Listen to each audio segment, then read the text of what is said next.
Tout commence dans ce qui semble être un château, baigné par la lumière d'une magnifique lune bleue. En descendant un escalier sombre, nous arrivons dans un endroit profondément lugubre et troublant.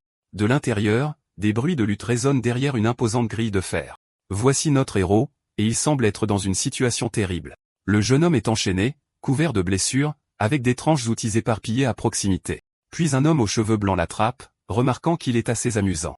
Mais l'homme approche un fer brûlant du visage de notre héros avec un air de pur mépris.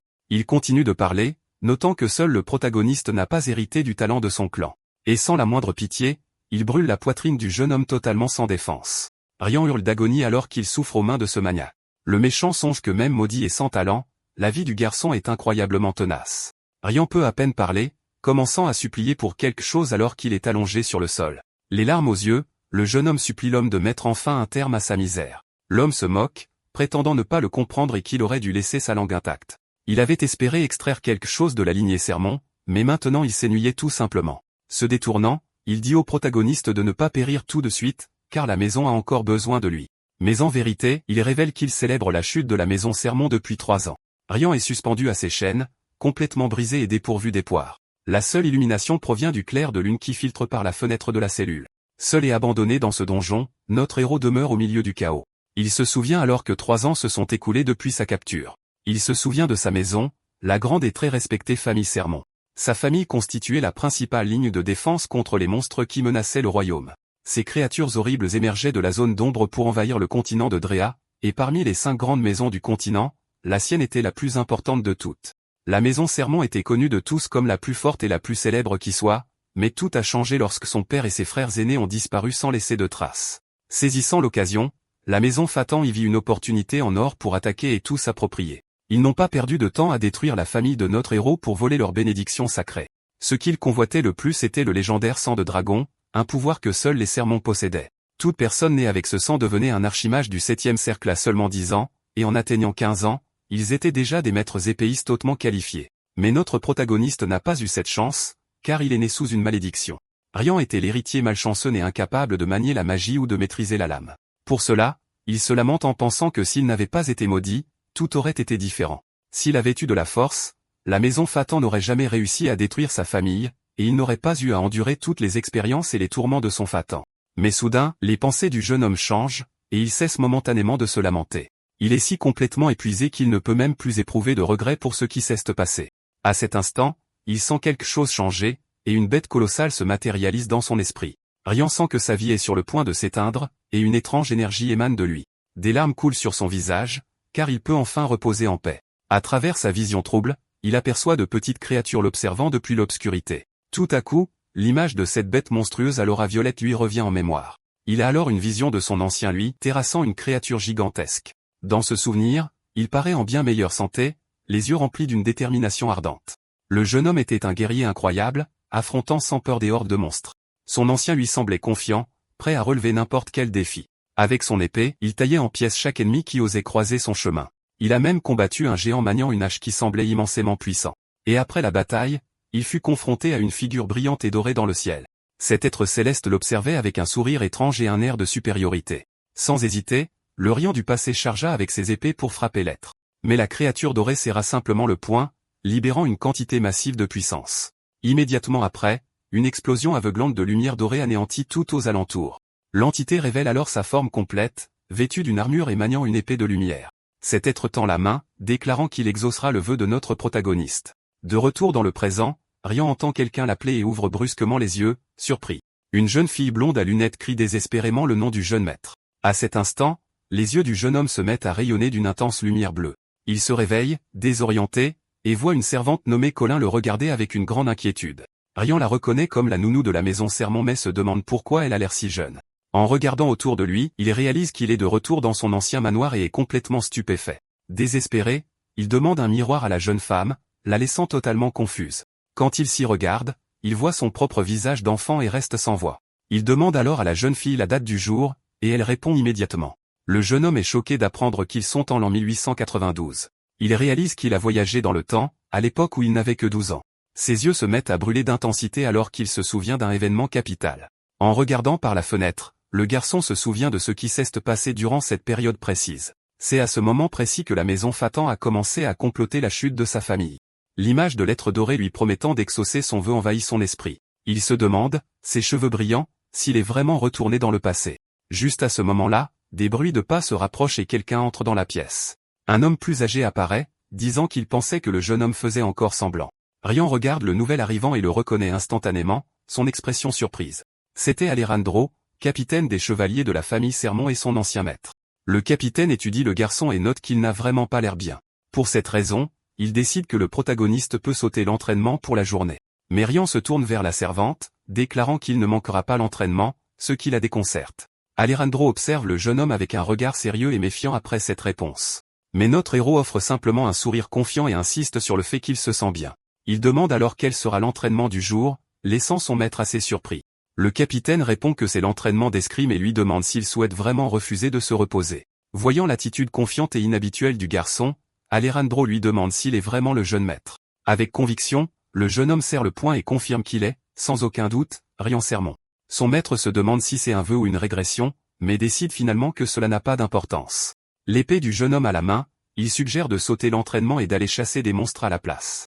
Avec un regard déterminé, il pense que c'est sa chance de tout remettre en ordre. Quelque temps plus tard, à l'extérieur du manoir, il se prépare pour la séance d'entraînement. Une fenêtre de statue se matérialise devant Rian, affichant ses attributs exceptionnellement bas. Il est soulagé de pouvoir encore accéder à cette fenêtre, même avec son corps maudit. Puis, Alejandro arrive pour annoncer que le monstre pour l'entraînement est prêt. Il se dirige vers une grande arène d'entraînement dans la cour du manoir. Son adversaire est un gobelin hideux, enchaîné et bouillonnant de rage. Mais la créature brise ses chaînes avec facilité et se jette sur le protagoniste. Le gobelin charge férocement le jeune homme, qui se prépare au combat. Alejandro et Colin observent de loin, profondément inquiets pour la sécurité du jeune maître. La servante les supplie d'arrêter, car il s'évanouit toujours rien qu'en faisant face à un gobelin, mais Rian confirme que Colin a raison, c'était l'ancien lui jusqu'à hier. Le protagoniste ferme les yeux, son expression calme mais farouchement déterminée. Puis, avec un sourire confiant, il ouvre les yeux et déclare que maintenant, il comprend tout.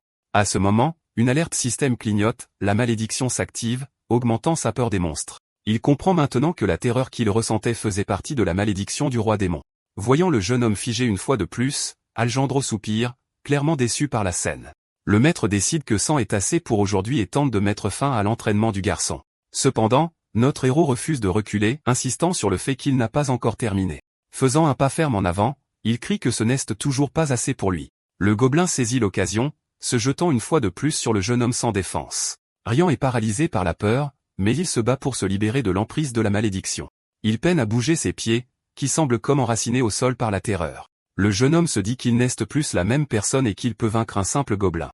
Il pense que comparé à la menace qu'il a affrontée dans le futur, une telle malédiction n'est rien. La créature verte continue sa charge, les yeux flamboyants de fureur. L'image de l'être doré qu'il a fait remonter le temps traverse son esprit. La peur qu'il a ressentie face à cette entité était bien plus grande que ce qu'il ressent maintenant. Alimenté par ce souvenir, Rian se libère enfin, levant son épée de toutes ses forces. Et d'un seul mouvement rapide et précis, il frappe le monstre vert en plein dans le mille. Alejandro et Colin regardent, bouche bée, incapables de croire ce qu'ils viennent de voir. Une notification indique alors qu'il a surmonté la malédiction, et son niveau a été réduit. Le système l'informe qu'après ce combat, il ne ressent plus de peur envers les monstres. Avec une expression sérieuse et confiante, toute l'attitude du jeune homme semble avoir changé. Il se tourne vers son maître et demande une vraie épée pour pouvoir vraiment se battre. Son maître, inquiet, lui demande s'il s'en sortira vraiment avec une véritable arme. Mais le protagoniste offre simplement à son maître un sourire débordant de confiance. Profondément ému, Alejandro pense que le jeune maître est enfin devenu un véritable homme. Le gobelin est toujours en vie, mais il semble gravement blessé par le premier coup. Avec la nouvelle épée en main, Rian se prépare à achever la créature pour de bon. Sans hésitation, il porte un coup final et décisif, mettant fin à la vie du monstre vert. Le capitaine dit à Colin de regarder attentivement, car une nouvelle lumière se lève sur la famille Sermon. Il affirme que cette figure est, sans aucun doute, le prochain chef de la maison Sermon. Plus tard, de retour dans sa chambre, notre héros réfléchit aux événements de la journée. Le garçon s'asperge le visage d'eau, encore en train d'assimiler son soudain retour dans le passé. Apercevant son reflet dans la fenêtre, il voit le visage de son jeune moi. Il songe que la fenêtre de statue et l'aide du système ont été incroyablement efficaces. Avec leur aide, il a réussi à surmonter la malédiction, prouvant qu'il peut devenir plus fort. Mais il ouvre à nouveau la fenêtre de statue pour vérifier quelque chose de crucial. Il voit qu'il a gagné des points d'expérience, mais la quantité est décevante. Frustré, il réalise qu'il devra affronter des milliers de gobelins juste pour monter de niveau. Il doit se dépêcher car le jour de la chute de sa famille approche de plus en plus. Il regarde son reflet, voyant son futur lui, mais maintenant il sait que la malédiction peut être vaincue. Pourtant, il jette un coup d'œil à l'écran de statut, conscient qu'il ne peut pas gâcher cette opportunité. Le jeune homme réfléchit à la situation difficile de sa famille. Cela fait 2 ans que son père et ses frères ont disparu.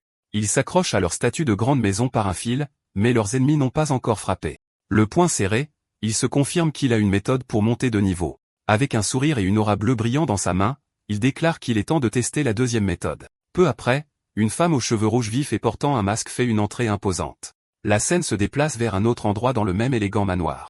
Ils sont assis dans une pièce, et la femme remarque qu'elle a entendu l'histoire de la chasse aux gobelins. Néanmoins, elle lui demande pourquoi il l'a convoquée alors qu'elle était en entraînement magique. C'est Sina, capitaine du corps magique et une puissante archimage du 7e cercle. Elle l'accuse d'arrogance pour un seul gobelin, lui rappelant que la magie est différente. La femme lui demande s'il a oublié qu'ils ont arrêté son entraînement en raison de son manque de talent. Rian le reconnaît mais explique que la malédiction lui avait volé ses talents, l'empêchant de sentir le mana. Il affirme que c'était vrai seulement jusqu'à hier, et demande ce qui se passerait s'il pouvait maintenant sentir le mana. Sina est laissée complètement choquée et sans voix par la déclaration du garçon. Soudain, la tasse de thé sur la table se met à briller d'une intense lumière dorée. La femme libère alors une immense aura féerique, avec un dragon prenant forme derrière elle. Elle lui dit qu'il peut ouvrir les yeux maintenant, car elle a dessiné quelque chose de visible uniquement avec du mana. Sina le met au défi de décrire ce qu'elle a dessiné si son affirmation est vraie. Rian répond calmement que c'est un magnifique dragon rouge, laissant Sina stupéfaite. Il lui demande alors s'il se trompe, et la femme balbutie que non. Elle se demande comment il a pu changer si radicalement, et comment il a vu le dragon à travers sa formule complexe. Désireuse de réponse, elle exige de savoir comment il a soudainement surmonté la malédiction familiale. Le protagoniste prononce alors le nom de Seta, se préparant à expliquer la situation. Il déclare qu'il ne peut pas utiliser la méthode de la famille pour raffiner le mana, et c'est pourquoi il a besoin de son aide. Le capitaine du corps magique l'étudie attentivement, essayant de comprendre sa demande. Elle sait que le raffinage du mana est une méthode indispensable pour gagner en puissance. Mais cela signifierait placer la vie du jeune maître entièrement entre ses mains pendant le processus. Le jeune homme offre simplement un sourire tranquille, comme s'il n'était pas préoccupé par le risque. Elle lui demande s'il a l'intention de périr, et le garçon répond qu'il ne pourrait de toute façon pas résister à son pouvoir. Avec un regard sérieux, il affirme qu'elle est la seule personne à qui il puisse demander cela. Il se souvient alors d'un moment de sa vie passée où ils sont tombés dans une embuscade lors d'une bataille. Dans ce souvenir, la femme était grièvement blessée mais continuait à se battre avec un immense courage. Même avec son corps poussé à ses limites, elle l'a protégé jusqu'à la toute fin sans un instant d'hésitation. De retour dans le présent, notre héros regarde son maître avec une confiance absolue. Tendant la main, il dit qu'il lui fait plus confiance qu'à n'importe qui d'autre, et elle accepte de l'aider.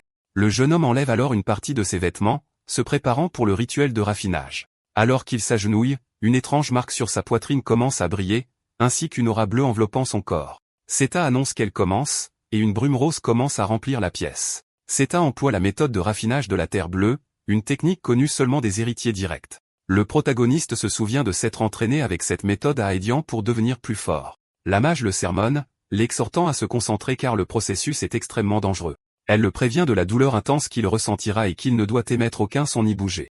Avec un regard sévère, elle dit que si cela devient insupportable, il doit envisager d'arrêter le rituel. Le jeune homme contemple le mot douleur, en ayant tant enduré dans sa vie passée. Il se souvient du tourment qu'il a subi aux mains de cet homme aux cheveux blancs dans le futur, mais il refuse de céder, endurant l'agonie avec toute sa volonté. Le garçon crie qu'il lui fait confiance, surprenant la mage par sa résolution. Comprenant son message, Sina ferme les yeux, se concentrant entièrement sur la tâche. La femme libère tout son mana, et le corps du garçon se met à briller avec une intensité aveuglante. L'énergie déferle dans le corps du protagoniste, ses yeux brillant d'une immense puissance. Mais une alerte système prévient que la malédiction est activée, dispersant tout le mana entrant. Seta note que la malédiction est exactement comme décrite, mais elle s'était préparée à cela. Pour contrer cet effet, elle décide de verser encore plus de mana dans le corps du jeune maître. Le système continue d'afficher des avertissements indiquant que la malédiction s'active sans relâche. Rian réalise que lui seul peut voir les alertes, et que la malédiction draine le mana de tous les deux. La mage comprend que même le mana d'un archimage ne peut surmonter cette puissante malédiction, mais il prévoit d'utiliser la méthode AE pour confiner le mana dans son propre corps. Ce faisant, il trompera la malédiction et conservera tout le mana pour lui-même. Sina est stupéfaite de voir que le mana ne s'échappe plus du corps du jeune maître. Les cheveux du jeune homme brillent alors que le système avertit de nouveau que la malédiction s'active. Mais cette fois, le système montre qu'il résiste avec succès aux effets de la malédiction. Le mana brûle son corps comme un éclair, mais il continue de tenir bon. Avec un regard déterminé, il hurle intérieurement qu'il ne perdra pas, quoi qu'il arrive. Il se souvient des batailles de son passé, et qu'il a enduré une douleur bien pire que celle-ci. Après tout, il était le grand maître joueur des Haédians, il n'allait pas céder si facilement. Dans cette vie, il a fait face à des défis incroyables et a surmonté courageusement chacun d'entre eux. Sa compréhension du mana surpasse celle de n'importe qui, et il va maintenant mettre à profit cette connaissance. Car ce savoir n'est pas stocké dans le corps, mais est gravé à jamais dans son âme même. Il s'adresse alors à Arcan, déclarant qu'il ne sait pas quel genre de roi démon il est. Mais même le dieu connu sous le nom d'Édéon n'était pas à la hauteur de son immense pouvoir et de son talent. Soudain, l'étrange marque sur sa poitrine commence à se fissurer, émettant une lumière blanche. Le protagoniste rugit de toutes ses forces alors qu'un torrent d'énergie bleue jaillit de son corps. La mage est projetée en arrière par la force brute de la puissance qui explose du garçon. Le mana doré circule maintenant fluidement dans tout son corps sans aucun problème. Mais après cet immense effort, le jeune homme finit par s'effondrer, complètement épuisé. Il sent sa conscience lui échapper, mais se dit que ce n'est pas grave car il a réussi. Son esprit dérive vers les souvenirs de cette fenêtre de prison maculée de sang. Comparé à l'agonie du futur, la douleur qu'il venait de ressentir n'était rien du tout. Dans son souvenir, les hommes masqués parlaient de se débarrasser de lui et de retourner à leur base. Mais soudain, une lame acérée fend l'air à une vitesse incroyable. Un homme encapuchonné surgit de nulle part, attaquant les gardes avec son épée rapide. Le mystérieux intrus est horrifié par la scène et l'état du jeune homme dans le donjon. Rien crie désespérément pour que quelqu'un arrête l'intrus qui a pénétré dans la zone. Mais soudain, il se retrouve désorienté, regardant un ciel nocturne avec une pleine lune. Il se demande comment il s'est retrouvé dehors dans une forêt sombre et effrayante. Puis, quelqu'un le serre dans ses bras et lui demande s'il s'est enfin réveillé de son cauchemar. C'était Alejandro, son ancien maître, couvert de sang et grièvement blessé. Le capitaine s'excuse auprès du jeune homme d'être arrivé trop tard pour le sauver. Le visage de Rian s'illumine d'espoir alors qu'il demande s'il est venu le sauver de cet endroit. Mais son maître baisse simplement les yeux, son expression remplie d'une immense tristesse et de culpabilité. Avec plusieurs flèches plantées dans son dos, il étreint le jeune maître et s'excuse une fois de plus.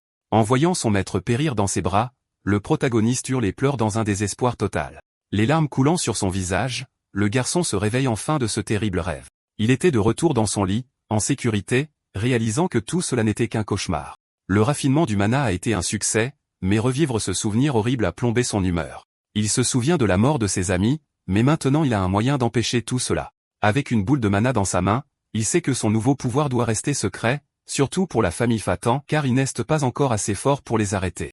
Avec un regard déterminé, il décide que son prochain mouvement est d'accélérer la chute de la famille. Le lendemain, il se réveille dans son lit avec Sina et Alejandro à ses côtés. Le protagoniste prétend que le raffinement du mana a échoué, les laissant tous deux complètement surpris.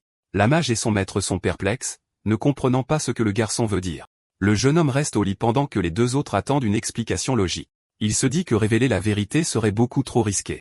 Il se demande aussi s'il le croirait même s'il leur racontait son histoire. Alors, il dit qu'il a fait de son mieux mais qu'il ne sent aucun mana dans son corps. Il tend la main, lui disant qu'elle peut vérifier par elle-même si elle a des doutes. Sina ne comprend pas pourquoi il nie son propre succès, mais accepte de vérifier. Avec une aura de feu dans sa main, elle utilise sa capacité de détection de mana sur le garçon. La femme tient la main du protagoniste alors qu'une énergie verte et dorée circule entre eux. En utilisant sa magie, elle essaie de sentir la moindre trace de mana dans le corps du jeune maître. Mais à son grand étonnement, elle ne détecte absolument rien et reste sous le choc. Le protagoniste esquisse un sourire subtil, son plan fonctionnant à la perfection. La mage, confuse, dit que le mana qui était là avant a tout simplement disparu. Elle était certaine qu'il était rempli de mana hier, mais maintenant elle ne sent plus rien. Embarrassée et ne sachant que dire, elle se lève et se précipite hors de la pièce. Alejandro, préoccupé par sa réaction, essaie de comprendre ce qui s'est passé. Il dit alors au garçon de ne pas se décourager et de se concentrer sur son entraînement à l'épée. Mais le protagoniste répond qu'il ne peut pas recommencer, car c'était trop difficile. Alejandro reste choqué et s'envoie devant la réponse inattendue du garçon. Il est si abasourdi qu'on dirait que son âme a quitté son corps. Le temps passe et les feuilles d'automne tombent sur le grand manoir familial. 2 mois s'écoulent, et la neige d'hiver commence à recouvrir tout le domaine. La servante Colin attend anxieusement devant la chambre du maître. Elle est attristée que le jeune maître ne soit une fois de plus pas sorti de sa chambre. Avec le chef de la maison absent, la maîtresse est la seule à lutter pour maintenir l'ordre. Un majordome demande alors si le garçon va encore rester dans sa chambre aujourd'hui. Il remarque que cela fait 3 mois que le jeune homme n'a pas écouté le capitaine. Une autre servante commente qu'au final, ce n'était qu'un rêve passager. Mais Colin défend le jeune maître, insistant sur le fait qu'il essayait seulement d'être à la hauteur des attentes. Elle crie que leurs commérages ne font qu'accélérer la ruine de la maison Sermon. Car ce n'est pas seulement dans la maison qu'on le traite d'inutile, mais dans tout le royaume. La jeune femme est furieuse qu'il puisse affubler un garçon de 12 ans de nom aussi cruel. Mais les autres membres du personnel rétorquent que les serviteurs démissionnent les uns après les autres. Il se tourne alors vers Colin, lui demandant ce qu'elle compte faire face à la situation. Ailleurs, le protagoniste est en train de dîner et remarque quelque chose d'anormal dans le repas. Il note la qualité déclinante de la nourriture, un signe clair de difficulté financière. Avec un sourire malicieux, il pense que tout se déroule exactement comme il l'avait prévu. Il se dit que son ancien lui aurait dilapidé la fortune familiale en essayant de la sauver. Mais maintenant, avec son expérience d'Édéon, le protagoniste a une bien meilleure stratégie. Il attendra le moment parfait où ses ennemis baisseront leur garde, et alors il frappera.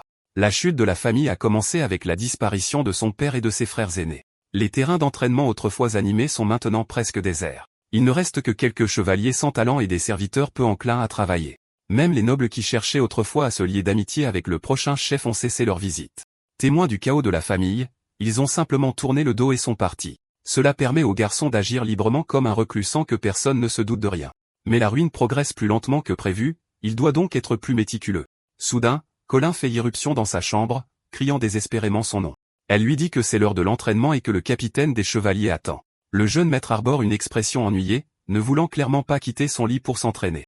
Il tire les couvertures sur sa tête et demande à être excusé, mais la servante ne l'entend pas de cette oreille. Avec une expression sombre, la jeune femme lui arrache la couverture de toutes ses forces. Le protagoniste est surpris par l'action de la servante qui l'attrape sans pitié, sans cérémonie, le soulève pour l'emmener de force à son entraînement.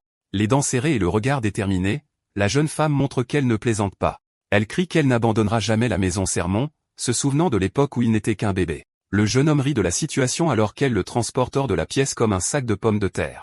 Sur le terrain d'entraînement, le jeune homme est amené pour une nouvelle session avec son maître. Alejandro lui crie dessus, demandant combien de fois il faudra lui apprendre à tenir une épée. Le maître explique que l'escrime qu'il apprend infuse du mana dans la lame à chaque coup.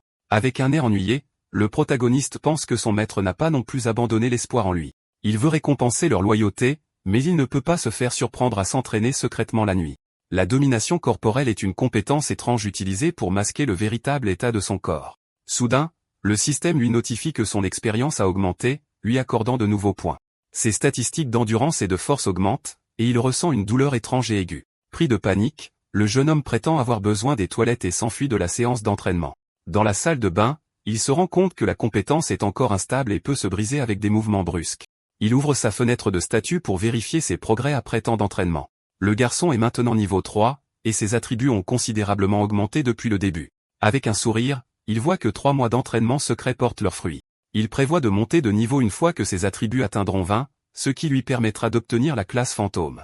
Dehors, il aperçoit son maître avec un invité et devient curieux de leur identité. L'homme se présente comme Truno Hill, le directeur général de la maison Sermon, et s'excuse. Il tend une lettre au jeune homme, qui sent que cette situation est différente de sa vie passée.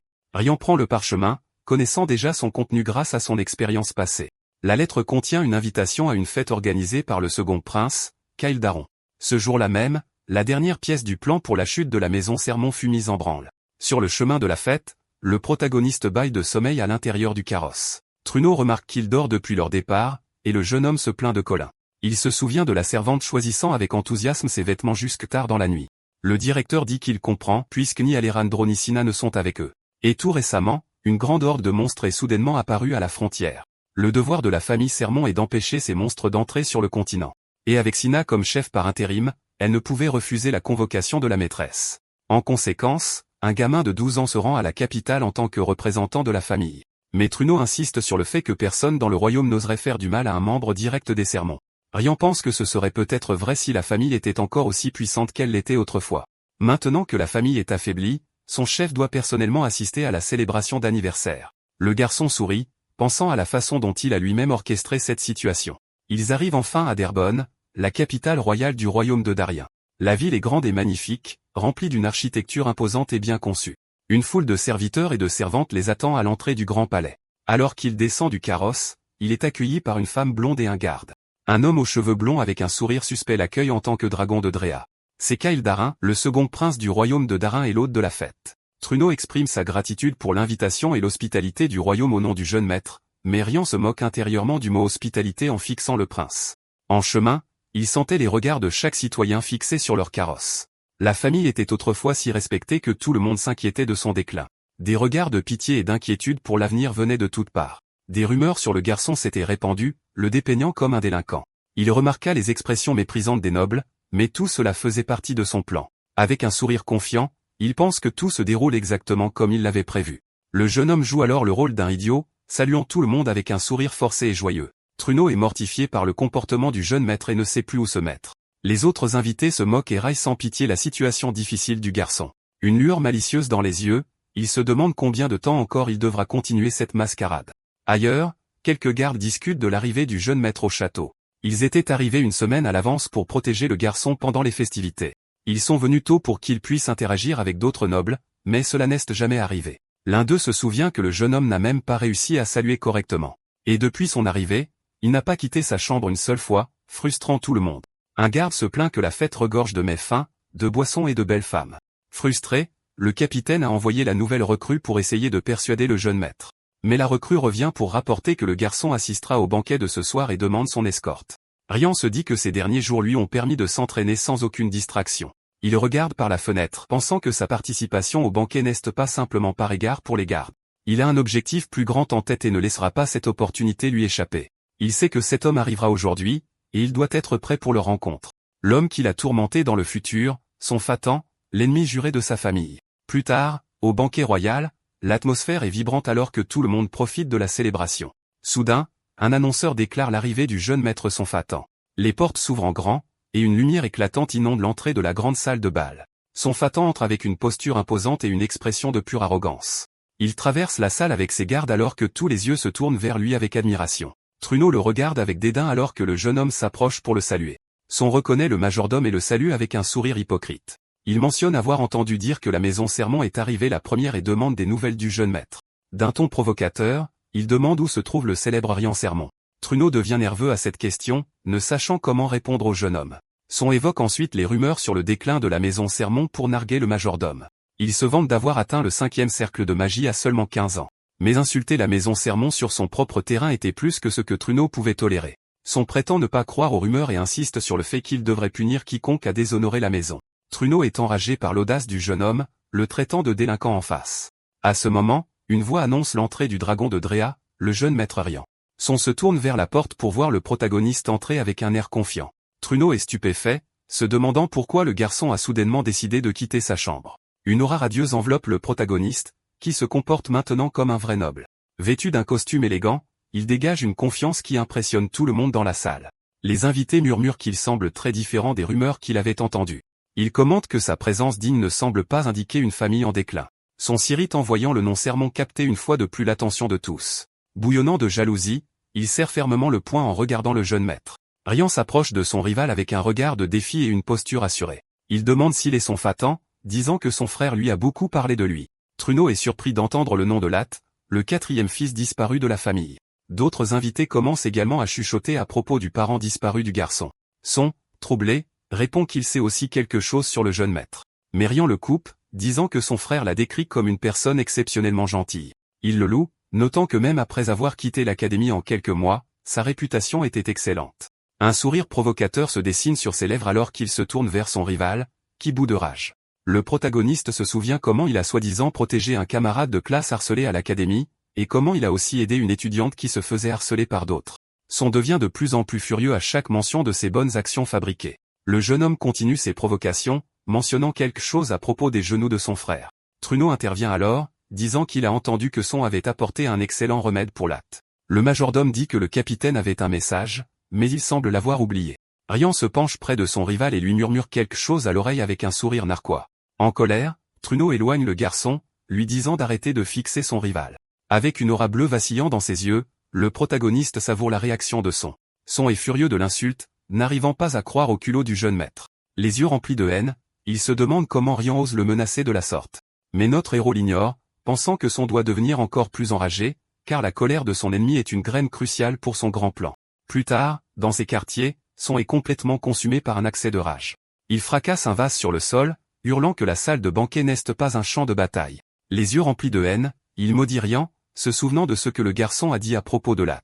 À l'académie, tout le monde connaissait la réputation de Son et le craignait pour son pouvoir. Mais en réalité, il a été renvoyé, et sa famille a étouffé l'incide pour éviter un scandale. L'humiliation de cette époque ne devait jamais être révélée à un étranger. Son tremble de fureur en se souvenant du jour où il a été confronté par Ra. Ra l'accuse d'avoir franchi une limite, lui faisant face avec une flèche de tonnerre crépitant. Désespéré, Son essaie de s'expliquer, prétendant qu'il ne savait pas que la fille était sa petite amie. Mera le réprimande pour avoir utilisé la magie afin de blesser un autre étudiant. Avec un regard glacial, Ra menace sa vie s'il ne présente pas des excuses sincères. Humilié, les larmes aux yeux, Son est forcé de s'agenouiller et de supplier son pardon. Ce jour-là, Ra a utilisé la magie du tonnerre et l'a humilié devant tout le monde. De retour dans le présent, Son hurle de rage et de frustration à se souvenir. Il déclare que le plan doit continuer et qu'il doit faire taire le jeune frère de Ra. Un sourire malveillant se dessine sur son visage alors qu'il imagine le terrible destin qui attend Rian. Son se dirige vers une pièce sombre et convoque quelqu'un pour une réunion secrète. Les portes s'ouvrent, et une ombre mystérieuse entre dans la pièce pour rencontrer le jeune homme. Son est surpris de voir qui est là, commentant la rencontre inattendue. Avec une expression sérieuse, il réalise que cette réunion de minuit est du plus haut niveau. La silhouette dans l'ombre est Trunohild, le majordome en chef de la maison Sermon, et son traître. Pendant ce temps, le carrosse du protagoniste glisse à travers les rues sombres de la ville. Rian songe qu'il a accompli tout ce qu'il voulait à la fête et cesse de débarrasser de son image de fauteur de troubles. Plus important encore, il a fait en sorte que son fatant morde parfaitement à l'hameçon, comme il l'avait prévu. Truno fait l'éloge du garçon, disant que son apparition à la fête était remarquable et a redonné espoir. Mais il rétorque qu'il a déclenché une bagarre au lieu de forger des alliances avec d'autres nobles. Le majordome concède que les actions du jeune maître étaient en effet très satisfaisantes à voir. Avec un sourire suffisant, le protagoniste sait que son plan progresse parfaitement. Il frappe alors sur la paroi du carrosse, activant un mécanisme secret d'insonorisation. Truno est surpris par cette action soudaine, ne comprenant pas ce qui se passe. Rian le regarde avec une expression sérieuse et l'interroge sur cette lueur d'espoir. Le majordome est alarmé, réalisant que le garçon a activé l'insonorisation du carrosse. Avec un regard froid, Rian dit que s'il croyait vraiment cela, il n'aurait pas dû trahir la maison. Le majordome est terrifié, en sueur froide face à l'accusation du jeune maître. Désespérément, il demande ce que le garçon veut dire, seulement pour s'entendre dire que ses crimes sont graves. Le carrosse poursuit son chemin sous le clair de lune alors que la tension s'intensifie. Mais le protagoniste ajoute que les crimes ont été commis pour la maison Sermon, et peuvent donc être pardonnés. Truno reste bouche bée, incapable de comprendre comment le jeune maître connaît son secret. Tremblant de peur, il s'incline et demande ce que le garçon sait exactement de ses plans. Rian dit qu'il sait qu'il n'avait pas d'autre choix, et pour cette raison, il lui donnera une chance. Avec un regard menaçant, il ordonne au majordome d'écouter attentivement et de décider ensuite par lui-même. Truno le dévisage en silence, transpirant abondamment en attendant la proposition du garçon. Le carrosse continue sa route pendant que les deux discutent de l'avenir de la famille. Le protagoniste expose calmement son plan, et le majordome écoute avec une attention captivée. Truno est stupéfait par l'intelligence pure et l'audace du plan du jeune maître. Il n'arrive pas à croire qu'un garçon de 12 ans ait pu concevoir une telle chose. Les dents serrées, il se demande comment Rian a pu orchestrer tout cela seul. Le jeune homme croise son regard, ses yeux brillants d'une aura bleue et sérieuse. Le majordome est bouleversé, se couvrant le visage de ses mains, ne sachant que faire. Après une longue réflexion, il prend enfin une décision et pousse un soupir de soulagement. Les larmes aux yeux, il dit vouloir crier de pur bonheur et d'émotion. Un sourire satisfait apparaît sur le visage du protagoniste alors qu'il prend acte du choix du majordome. Le protagoniste prévient Truno qu'ils ont déjà dépassé la route principale et que quelque chose est sur le point de se produire. Le majordome se demande comment le garçon peut sourire, connaissant le danger imminent. Il réalise que ce n'est pas un simple sourire, mais quelque chose de bien plus glacial et froid. Le regard du jeune maître porte une intention de vengeance cruelle et a glacé le sang. Soudain, le carrosse s'arrête brusquement, une fumée noire s'échappant d'une roue cassée. Un garde demande pourquoi ils se sont arrêtés, mais le cocher reste silencieux, sans réaction. Le chevalier s'approche et voit l'homme affalé, montrant des signes clairs d'empoisonnement. Quelques instants plus tard, une fléchette violette frappe le cheval du garde, le faisant s'effondrer. Paniqué, le chevalier crie que c'est une embuscade et ordonne à tout le monde de protéger le carrosse. Une volée de flèches imprégnées de mana s'abat du ciel sur les gardes. Les mages de l'escorte érigent des barrières pour se protéger de l'assaut surprise. Le capitaine de la garde hurle de fureur face à une attaque aussi lâche contre la maison Sermon. Les flèches bombardent la barrière magique, la faisant se fissurer sous la force implacable. Le capitaine ordonne que personne ne s'approche du carrosse, avertissant que même les alliés seront abattus. Mais un garde jette un coup d'œil à l'intérieur et voit que le jeune maître a disparu. Il crie désespérément que Rian est parti, semant la panique parmi les autres chevaliers. À distance, les chevaliers sont figés, ne sachant comment réagir à la disparition du garçon. Ailleurs, une silhouette encapuchonnée à cheval galope à grande vitesse sous la pleine lune. Avec un air déterminé, l'homme mystérieux prend une profonde inspiration et continue sa route. Le majordome se demande comment le garçon peut sourire, connaissant le danger qui arrive. Le ravisseur le porte sur son dos, fuyant la scène à une vitesse incroyable. Le système l'alerte que de multiples anomalies de statut sont en cours d'activation dans son corps. Il se demande combien de temps s'est écoulé, notant les nombreux sorts jetés sur lui. Il sait qu'à présent, les gardes de la famille doivent être dans un chaos absolu. Dans sa vie passée, son enlèvement a conduit à la ruine de la famille, car tout le monde a abandonné son poste pour le chercher. Mais maintenant, il peut tourner cet incident à son avantage et manipuler les événements à venir. Trudeau est choqué par la notion d'une fausse chute et ne parvient pas à saisir le plan. Rian explique qu'essayer de reconstruire la famille maintenant serait une grave erreur. D'autres familles se sentiraient menacées et s'uniraient pour attaquer la maison Sermon. C'est pourquoi il a cultivé la rumeur d'être inutile, pour leur faire baisser leur garde. Mais il sait que la famille Fatan essaiera de l'éliminer quoi qu'il arrive. Avec un sourire malveillant, il dit qu'il peut utiliser leur cupidité à son propre avantage. Puisque Son a mordu à son hameçon, il passera sûrement à l'action après son retour de la capitale. Et avec un allié de l'intérieur comme Trudeau, le plan devient encore plus parfait. Le majordome le regarde avec un sourire confiant, ayant apparemment fait son choix. Rian lui intime de décider si cet incident marquera leur fin ou le début de leur renaissance. Une notification du système confirme que sa magie et la formule de la Terre bleue résistent aux effets. Le protagoniste pense que tout se déroule comme prévu mais présente des excuses. Il regarde son ravisseur avec une lueur verte dans les yeux et se prépare. Avec des excuses marmonnées, l'homme mystérieux l'emporte dans ses bras. Le protagoniste dit à Trudeau de s'en tenir au plan, car c'est son seul chemin vers la rédemption. Le majordome pleure de regret et de culpabilité d'avoir trahi la confiance de son maître. Le système annonce que tous ses attributs ont atteint 20, en débloquant un nouveau. Les yeux brillants, il pense que la première condition pour la croissance a été remplie. Dans une forêt sombre, un groupe de silhouettes encapuchonnées attend quelqu'un. Le ravisseur arrive avec Rian dans ses bras, rapportant le succès de la mission. Son Fatan émerge, se révélant être le cerveau derrière l'enlèvement du jeune maître. Il exprime sa surprise de voir Trudeau lui-même vendre son jeune seigneur. Trudeau insiste sur le fait que les paroles de Son sont injustes, il a simplement fait ce qui était nécessaire. Mais le jeune homme se moque, lui disant qu'il doit accepter les conséquences de la trahison de son maître. Avec un sourire narquois, il remet un parchemin contenant les informations qu'il a promises à Trudeau. Trudeau demande si les informations sont fiables, et Son confirme leur authenticité. La famille Aizen est connue pour les contrats d'assassinat, mais elle s'occupe aussi de renseignements précieux. Le parchemin contient des détails sur la localisation des héritiers disparus. Rian comprend maintenant pourquoi Trudeau a trahi la famille Sermon. Le majordome a fait tout cela dans le but de retrouver les frères aînés du protagoniste. Avec ses vastes ressources financières, la famille Fatan a surenchéri sur tout le monde pour obtenir l'information. Son congédie Trudeau, le traitant de traître et déclarant que son rôle est terminé. Le majordome le supplie de tenir sa promesse et de ne pas faire de mal au garçon. Avec un sourire maléfique, Son jure que le jeune seigneur rentrera chez lui sans une seule égratignure. Alors que Trudeau part, un garde demande s'ils doivent s'occuper de lui, mais Son refuse. Il explique que le majordome est déjà un homme condamné. La famille Sermon est au courant de sa trahison. Pour que son grand plan réussisse, Trudeau doit revenir, et tout a été mis en place pour cela. Un garde demande s'il s'occupera du service, et Son confirme qu'il attendait ce moment. Dans un donjon sombre éclairé par le clair de lune, le protagoniste se retrouve une fois de plus. Son l'attrape par les cheveux, lui demandant s'il saisit enfin la situation. Notre héros croise son regard avec un air calme et défiant, ne montrant aucun signe de peur. Son rit de la scène, trouvant hilarant de voir l'héritier Sermon dans un tel état. Rian demande ce qu'il fait, et Son révèle qu'il a capturé le dernier de la lignée Sermon. Le garçon le menace, mais Son se contente de ricaner, se rappelant la provocation dans la salle de banquet. Il demande si Rian le menace à nouveau, le toisant avec mépris. Un sourire confiant reste sur le visage du protagoniste alors qu'il continue de le fixer en silence. Son dit que bien qu'il ait pu entendre beaucoup de choses de son frère, il ne connaît pas toute l'histoire. Il demande si Rian savait que c'était lui qui voulait que son père et ses frères disparaissent. Enragé, il donne un coup de pied au garçon, exigeant de savoir comment il ose s'en prendre à la famille Fatan. Son frappe le protagoniste, le réprimandant pour son audace et son attitude. Le jeune homme endure les coups, une lueur verte brillant dans ses yeux. Avec un sourire malveillant, Son révèle que Trudeau l'a vendu pour des informations sur ses frères.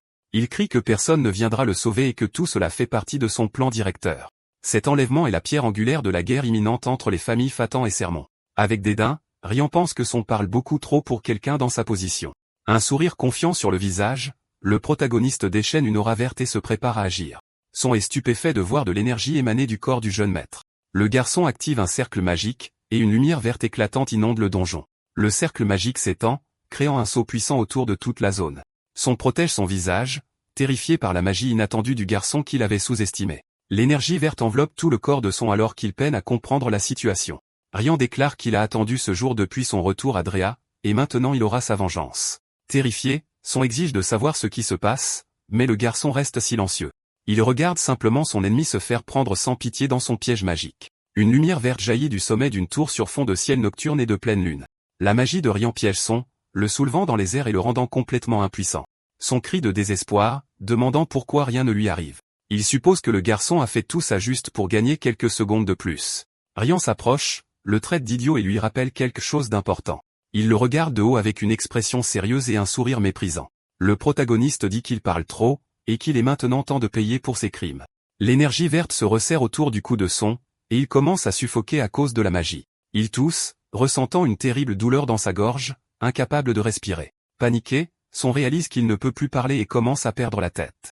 Rian révèle qu'il a utilisé un cercle magique de silence pour sceller la capacité de Son à lancer des sorts. Il demande ce que ça fait d'être un mage incapable de conjurer le moindre sort. Son essaie d'utiliser une magie violette pour se libérer mais est incapable de lancer quoi que ce soit. Il désespère un instant puis se souvient qu'il peut toujours lancer une boule de feu sans incantation. Rian explique que seuls les sorts jusqu'au 3e cercle peuvent être lancés sans incantation. Son conjure une boule de feu violette, se préparant à attaquer le protagoniste de toutes ses forces. Mais Rian déclare que son erreur fatale est de se fier à un simple sort de 2e cercle. La boule de feu engloutit complètement le garçon, mais elle ne parvient pas à causer de dégâts. Avec un sourire mauvais, Son pense que son père lui pardonnerait de casser une des jambes du garçon. Mais il est stupéfait de voir que son attaque n'a eu absolument aucun effet. La jambe du protagoniste brille d'une magie verte et violette, et il se tient là, complètement indemne. Une notification du système confirme qu'il a résisté avec succès au sort de boule de feu. Son lance une autre boule de feu plus puissante, mais Rian reste indemne et se moque de lui. Il demande si Son croyait vraiment qu'il allait rester là et encaisser les coups. Le protagoniste crée un cercle magique bleu en préparation d'une contre-attaque, et avec un seul rayon de lumière bleue, il annule sans effort la boule de feu de son ennemi. Son est choqué de voir sa magie dissipée avec une telle facilité. Rian révèle sa capacité de perturbation de mana, qui peut annuler les sorts instantanément. Il explique qu'il peut annuler toute magie d'un niveau prédéfini, rendant les attaques de Son inutiles. Les dents serrées de rage, Son ne peut pas croire qu'il a été si complètement vaincu. Son sort une dague et se jette en avant, mais le protagoniste est prêt pour lui. Il est surpris de voir que Rian s'est facilement libéré de ses chaînes. Le garçon brise les chaînes restantes, remarquant qu'elles ne sont plus rien pour lui maintenant. Il révèle que ses cercles magiques ne s'arrêtent pas à 2, et qu'il a d'autres surprises en réserve. Un 3e cercle magique apparaît, et Son est terrifié par la puissance du jeune homme. Le sort de paralysie frappe Son, le projetant violemment au sol. Avec un sourire satisfait, Rian regarde son ennemi souffrir sous l'effet du sort. Son hurle d'agonie alors qu'il est électrocuté par la magie du protagoniste. Le garçon s'approche, déclarant que les rôles sont maintenant inversés, et qu'il a le contrôle. Il regarde son rival déchu, savourant ce moment de douce vengeance. Quelque temps plus tard, Son se réveille, désorienté de voir Rian assis en face de lui. Il gémit de douleur, incapable de bouger à cause du sort de paralysie. Le protagoniste lui demande s'il est réveillé, puis commente nonchalamment la dague qu'il porte. Son se débat contre les chaînes mais se retrouve complètement immobilisé. Il est choqué de réaliser qu'il ne peut absolument pas se libérer de ses entraves. Enragé, il crie sur le garçon pour se rendre compte que sa voix est revenue à la normale. Il remarque que les chaînes sont en simple fer, pas en métal suppresseur de mana, ce qui l'irrite encore plus. Son tente d'utiliser sa magie de taille-vent pour couper les chaînes. Mais Rian l'attaque, lui demandant s'il le prenait vraiment pour un imbécile pour essayer quelque chose d'aussi évident. Son gémit de douleur, se demandant comment le garçon l'a attaqué sans cercle magique. Rian demande si Son pensait vraiment qu'il emprisonnerait un mage sans aucune contre-mesure. Avec un sourire narquois, tenant une dague, il révèle qu'il a dessiné un cercle magique directement sur Son. Il taillade alors Son avec la dague, activant le cercle de magie du sang. Son est horrifié et terrifié par ce que le protagoniste lui a fait. Un cercle de magie du sang se matérialise sur sa poitrine, un art interdit et atrocement douloureux. Rian explique que cette magie est lancée alors que la victime est maintenue pleinement consciente. Il se souvient que Son lui a fait exactement la même chose quand il n'avait que 12 ans. Désespéré, Son exige de savoir comment il connaît le sort et pourquoi il peut manier le mana. Le jeune homme répond que tout cela est grâce aux souvenirs et aux expériences de sa vie à Aedian. Il y a 3 mois, il s'est concentré sur l'amélioration de sa compétence de dissimulation pour s'entraîner en secret.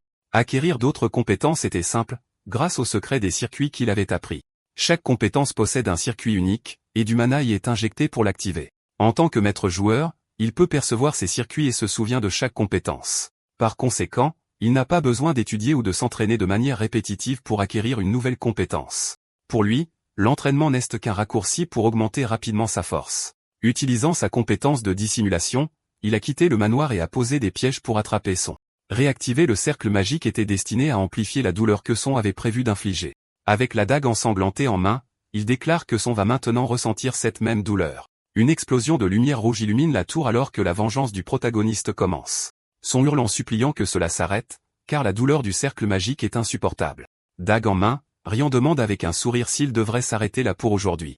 Son pleure d'agonie, essayant de parler mais à peine capable de former des mots à travers la souffrance. Le protagoniste lui tourne le dos, et Son tente de l'avertir d'un danger imminent.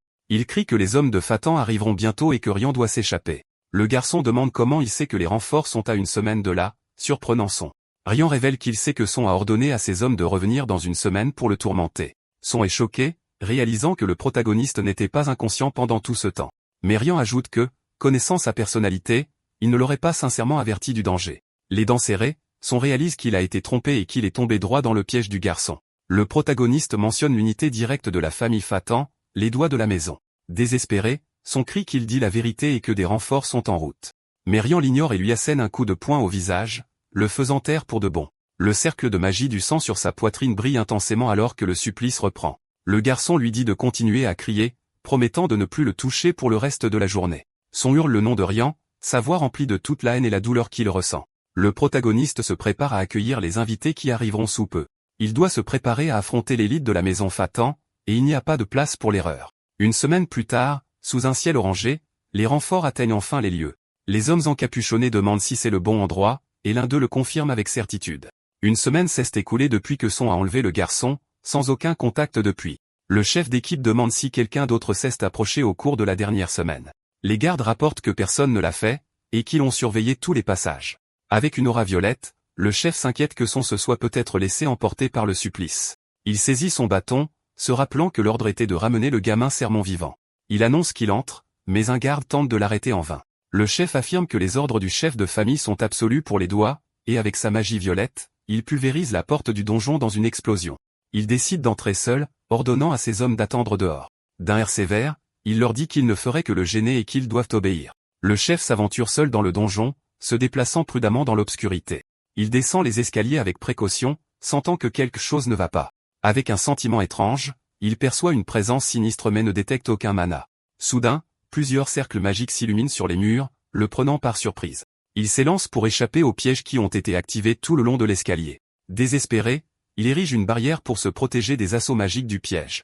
Il réalise que quelque chose a dû arriver à Son et lance un sort de détection. Il se demande si les pièges sont activés par un réseau de cercles magiques connectés. Quiconque a fait ça connaît bien les lieux et est exceptionnellement doué en magie. Il se demande qui a bien pu mettre tout cela en place. Était-ce la maison Sermon ou une tierce partie? Sans perdre de temps, il crée une barrière à double couche pour se protéger de tous les pièges. Le chef jure qu'il ne sait pas qui a posé ce piège, mais qu'il le leur fera regretter. Il jure qu'il se vengera de quiconque a osé s'en prendre à un doigt de la maison Fatan. Il atteint enfin le fond du donjon et découvre une scène horrifiante. Le sol est glissant de sang, et l'air est lourd de tension. Il trouve Son suspendu par des chaînes, le corps couvert de nombreuses blessures. Le chef se prépare à frapper mais réalise alors que son jeune maître est en grand danger. Avec sa magie, il tente de libérer Son des chaînes qui le maintiennent en l'air. L'énergie violette brise les entraves, et Son s'effondre au sol, complètement brisé. Le chef se précipite à ses côtés, demandant ce qui s'est passé dans cet endroit sombre. Son pleure de douleur et d'humiliation d'avoir été vaincu si honteusement. Le chef examine les blessures et reconnaît la signature magique de son Fatan. Il se demande ce qui s'est passé ici, puis aperçoit le protagoniste ligoté dans un coin. Désespéré, il sort une potion de guérison pour sauver son jeune maître. Il sait que c'est risqué, car l'ennemi ne s'est pas encore montré et pourrait frapper à tout moment. Le chef réalise que le sauvetage n'est pas le seul objectif de l'ennemi, il y a quelque chose de plus. Il comprend que le garçon est un appât, mais il ne peut abandonner sa mission de sauver son pointe Rian du doigt, affirmant que c'est lui qui l'a laissé dans cet état déplorable. La haine dans les yeux, il confirme que le responsable de tout ceci est Rian Sermon. Le chef se tourne vers le protagoniste avec un regard sérieux et profondément méfiant. Il décide d'utiliser un sort du 7e cercle pour s'assurer que le garçon reste immobilisé. Mais Rian dit qu'il est trop prudent et le surprend avec une attaque. Le chef lance une boule de feu mais remarque alors que le garçon n'est plus ligoté. Il se demande si c'était un sort d'illusion et se prépare au combat. L'incantation du chef est brusquement annulée, lui causant un retour de flamme douloureux. Rian le nargue, disant qu'un grand mage comme lui devrait se remettre rapidement. Le garçon révèle qu'il a utilisé des clones pour le distraire, et qu'il aurait dû s'occuper de lui en premier. Furieux, le chef utilise son bâton pour créer un puissant cercle magique violet. Il est furieux que Rian ait osé utiliser des illusions contre un maître de la magie illusoire. Avec sa magie de dissipation d'illusions, il tente de défaire le sort du protagoniste. L'énergie violette se propage, dissolvant les clones et révélant le vrai Rian. Le protagoniste charge avec sa dague, se préparant à une attaque au corps à corps. D'un mouvement rapide, il esquive l'attaque et se positionne pour une contre-attaque. Les deux se font face avec des regards déterminés, prêts pour la bataille qui s'ensuit. Rian frappe le chef d'un coup de pied d'une force immense, l'envoyant s'écraser au sol. Le chef est choqué par l'audace du garçon, le qualifiant d'impude. Il se relève et assène un coup puissant à Rian, l'envoyant voler en arrière. Avec un sourire narquois, il demande si le garçon pense vraiment pouvoir le surprendre. Le chef conjure une boule de feu, menaçant de faire fondre la moitié du visage du protagoniste. Il prétend que l'illusion était le dernier recours du garçon et qu'il est maintenant à court de tours. Avec un ricanement méprisant, il demande à quel point Rian sous-estime les doigts de Fatan. Soudain, il aperçoit la dague posée sur le sol et ressent un pressentiment. Il jette un coup d'œil sur le côté et voit son l'attaquer par derrière avec une expression de haine pure. La dague s'enfonce dans le cou du chef qui ne s'attendait pas à une telle attaque surprise. Son le tient, déclarant que son arrogance est insupportable et qu'il en paiera le prix. Il demande si le chef connaît le transfert d'âme et révèle son plan. Rian explique que l'âme de son est actuellement piégée dans son propre corps inconscient. Le cercle de magie du sang contenait d'autre sort que la simple amplification de la douleur. Son véritable atout est une magie qui transfère l'âme et contrôle le corps. Le chef essaie d'utiliser sa magie pour s'échapper mais est gêné par la douleur de l'attaque. Une explosion de feu détruit une section du mur, et le chef s'effondre, blessé. Le masque du chef se brise, révélant son visage et son identité, Aka. Rian, maintenant dans le corps de son, s'approche de lui et le regarde avec mépris. Une aura verte et jaune entoure son corps alors qu'il se prépare pour l'acte final. Avec un sourire satisfait, il déclare qu'il a enfin capturé sa cible. Aka gît au sol, blessé et incapable de réagir à l'attaque surprise du protagoniste. Rian sort une potion bleue, se préparant à l'utiliser sur son nouveau corps. Il verse le liquide sur sa tête pour guérir ses blessures et se renforcer. Le système annonce la création et l'amélioration de la compétence de résistance à la douleur. Il remarque que ça fait mal mais qu'il n'y peut rien, car il avait besoin d'une blessure infligée par Aka. Les larmes aux yeux, il se prépare pour la prochaine étape de son plan de vengeance. Célébrant, il crie qu'il a réussi et qu'il a chassé l'un des doigts de Fatan. Il ouvre la fenêtre de statut pour voir ses progrès et les récompenses de la bataille. Le système l'informe que la mission est terminée et que son niveau a considérablement augmenté. Il s'interroge sur la mission elle-même mais est ravi d'avoir progressé si rapidement. Une fenêtre affiche que Rian Sermon est maintenant au niveau de puissance 15. Il est passé du niveau 2 à 15, sachant que c'est un résultat naturel de sa victoire. Il réalise qu'il y a quelque chose qu'il doit faire d'urgence et se prépare pour la prochaine étape. Un cercle magique rouge apparaît sur le sol alors qu'il se prépare pour un nouveau rituel. Il traîne le corps d'Ak au centre du cercle et commence le sort. Le succès de ce rituel déterminera à quel point il peut accélérer ses plans. Les circuits sont gravés dans l'âme, pas dans le corps, et c'est la clé de son pouvoir. C'est pourquoi même dans le corps de son, il peut utiliser ses propres capacités magiques sans problème. Il verse son pouvoir magique dans les circuits préparés, et une énergie dorée commence à circuler. Alors que son niveau baisse en raison de la quantité de magie dépensée, il reste concentré. Le système annonce une diminution de 5 niveaux et qu'une condition supplémentaire a été remplie. Il a rempli les conditions pour la classe cachée et a débloqué la classe de l'ombre. La classe de l'ombre est une classe d'assassin caché, disponible uniquement pour ceux qui ont les bons attributs. Il a réussi, mais avec ses niveaux restants, il doit effectuer le rituel 2 fois de plus. Un éclair bleu frappe la tour alors qu'il poursuit son plan ambitieux. L'énergie de l'éclair parcourt le donjon, illuminant l'espace sombre. Avec une aura bleue, il continue le rituel pour obtenir les classes avancées. Le système annonce que le changement de classe a réussi. Il l'a fait. Il regarde les cartes de classe devant lui, voyant le fruit de son travail. L'une des deux tentatives a réussi, et il a obtenu la classe avancée de nécromancien. Son niveau a augmenté de façon spectaculaire, et il peut tenter un troisième changement de classe avec ses niveaux restants. Cela lui permettrait d'acquérir la classe cachée de fantôme et de devenir encore plus puissant. La classe de fantôme est idéale pour lui car elle est en parfaite synergie avec ses autres classes. Le problème, cependant, est que l'obtention de cette classe nécessite une certaine taille d'âme. S'il échoue à son niveau actuel, il n'est pas sur des effets secondaires potentiels. Mais il n'a pas le temps d'hésiter et décide de tout risquer pour faire avancer son plan. Il continue le rituel, et le système annonce une nouvelle fois une diminution de 5 niveaux. Soudain, il est frappé par une douleur atroce alors qu'une énergie violette l'enveloppe violemment. Le système l'avertit que son âme a été endommagée et nécessite une récupération urgente. Il hurle d'agonie, sentant son corps être déchiré par la magie hors de contrôle. Le corps tremblant, il se demande si obtenir une troisième classe avancée est vraiment impossible. Il jette un coup d'œil sur le côté et voit son ancien corps être tourmenté par son Fatan. Les souvenirs de douleur et de souffrance refluent, le forçant à revivre ce cauchemar. L'image de ses amis mourants et de sa famille détruite le hante. Il se souvient des Alejandro et de Sina, qui ont péri en le protégeant de l'ennemi. Mais il refuse d'abandonner, utilisant toute sa volonté pour surmonter la douleur. Le souvenir des Alejandro périssant dans ses bras le remplit d'une détermination renouvelée. L'image d'une Sina blessée se battant pour lui le motive également à ne pas abandonner. Et les larmes aux yeux, il se souvient du sacrifice de son maître pour le sauver. Les dents serrées, il décide qu'il n'échouera pas et qu'il vaincra la douleur. Il crie qu'il obtiendra la classe avancée fantôme, même si cela signifie offrir son âme. Une énergie violette et bleue explose de son corps alors qu'il résiste à l'agonie. La magie s'intensifie, et il continue le rituel avec chaque once de sa volonté. Le système annonce qu'il possède une âme d'une taille suffisante pour la classe. La classe cachée est enfin débloquée. Il a accompli ce qu'il voulait si désespérément. Il voit l'écran de sélection de classe et se prépare à faire son choix final. Un cadenas se brise, et la carte de la classe cachée est révélée au protagoniste. La classe avancée de fantôme est une évolution de la classe cachée de fantôme, et elle est incroyablement rare. Il est surpris car c'est une classe qu'il n'a jamais rencontrée, pas même dans Aedian. Avec un sourire, il se dit que beaucoup de ces aspects doivent être similaires à la classe de fantôme. Les 2 cartes de classe brillent devant lui, et il sait qu'il a tout accompli.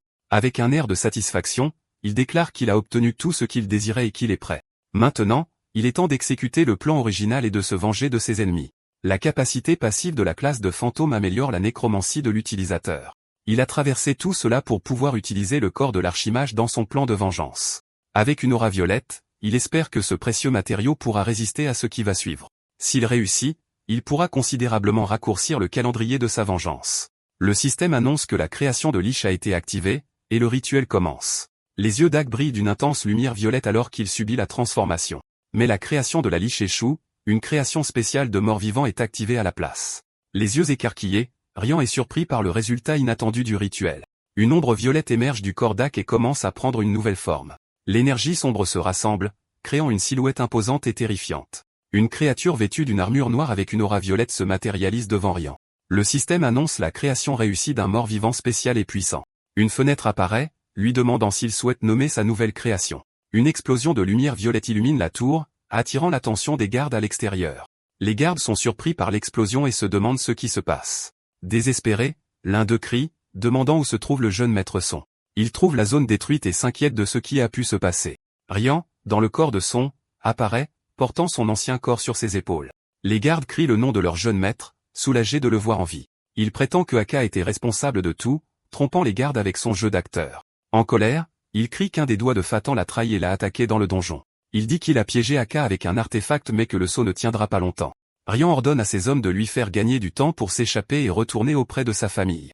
Il promet que s'ils peuvent retenir Aka jusqu'à l'arrivée des renforts, ils seront grandement récompensés. Les gardes restent derrière pour se battre pendant que Rian s'enfuit avec son ancien corps. Le garde qui narre l'histoire dit que c'était la dernière fois qu'ils ont vu le jeune maître. Dans un campement militaire, des soldats se préparent pour leur prochaine mission. Un homme nommé Pyr reçoit un rapport de ses subordonnés concernant l'incide. Pyr est un mage du 7e cercle de la famille Fatan, un homme exceptionnellement puissant. Il est intrigué d'apprendre qu'aucune trace d'Ak n'a été trouvée sur les lieux. Il froisse le rapport de colère, incapable de croire ce qu'il vient de lire. Avec une expression furieuse, il se demande si le contenu du rapport est réellement vrai. Il demande aux gardes s'ils sont les seuls à savoir ce qui s'est passé cette nuit-là. Un garde confirme que oui, mais il est promptement réduit au silence par une attaque surprise. Une explosion d'énergie rouge le frappe et il s'effondre sans vie devant tout le monde. Le garde à côté de lui hurle d'horreur en voyant son compagnon abattu si soudainement. Pyr déclare que la disparition de son est un problème majeur pour la famille. Et si l'on apprend que l'un des doigts était impliqué, ce sera encore pire. Un garde tente de l'arrêter, Pyr continue son chemin sans hésitation. Il s'apprête à attaquer le dernier survivant mais est intercepté par un nouvel adversaire. Un mystérieux chevalier l'attaque avec son épée, l'empêchant d'achever le garde. Avec une aura bleue, le chevalier se prépare à combattre le mage du 7e cercle. Une énergie blanche et bleue enveloppe son corps alors qu'il se prépare au combat. Le mystérieux chevalier fait face à Pyr et aux gardes avec un regard de défi. Les yeux brillants de rage, il jure de tous les éliminer ici et maintenant.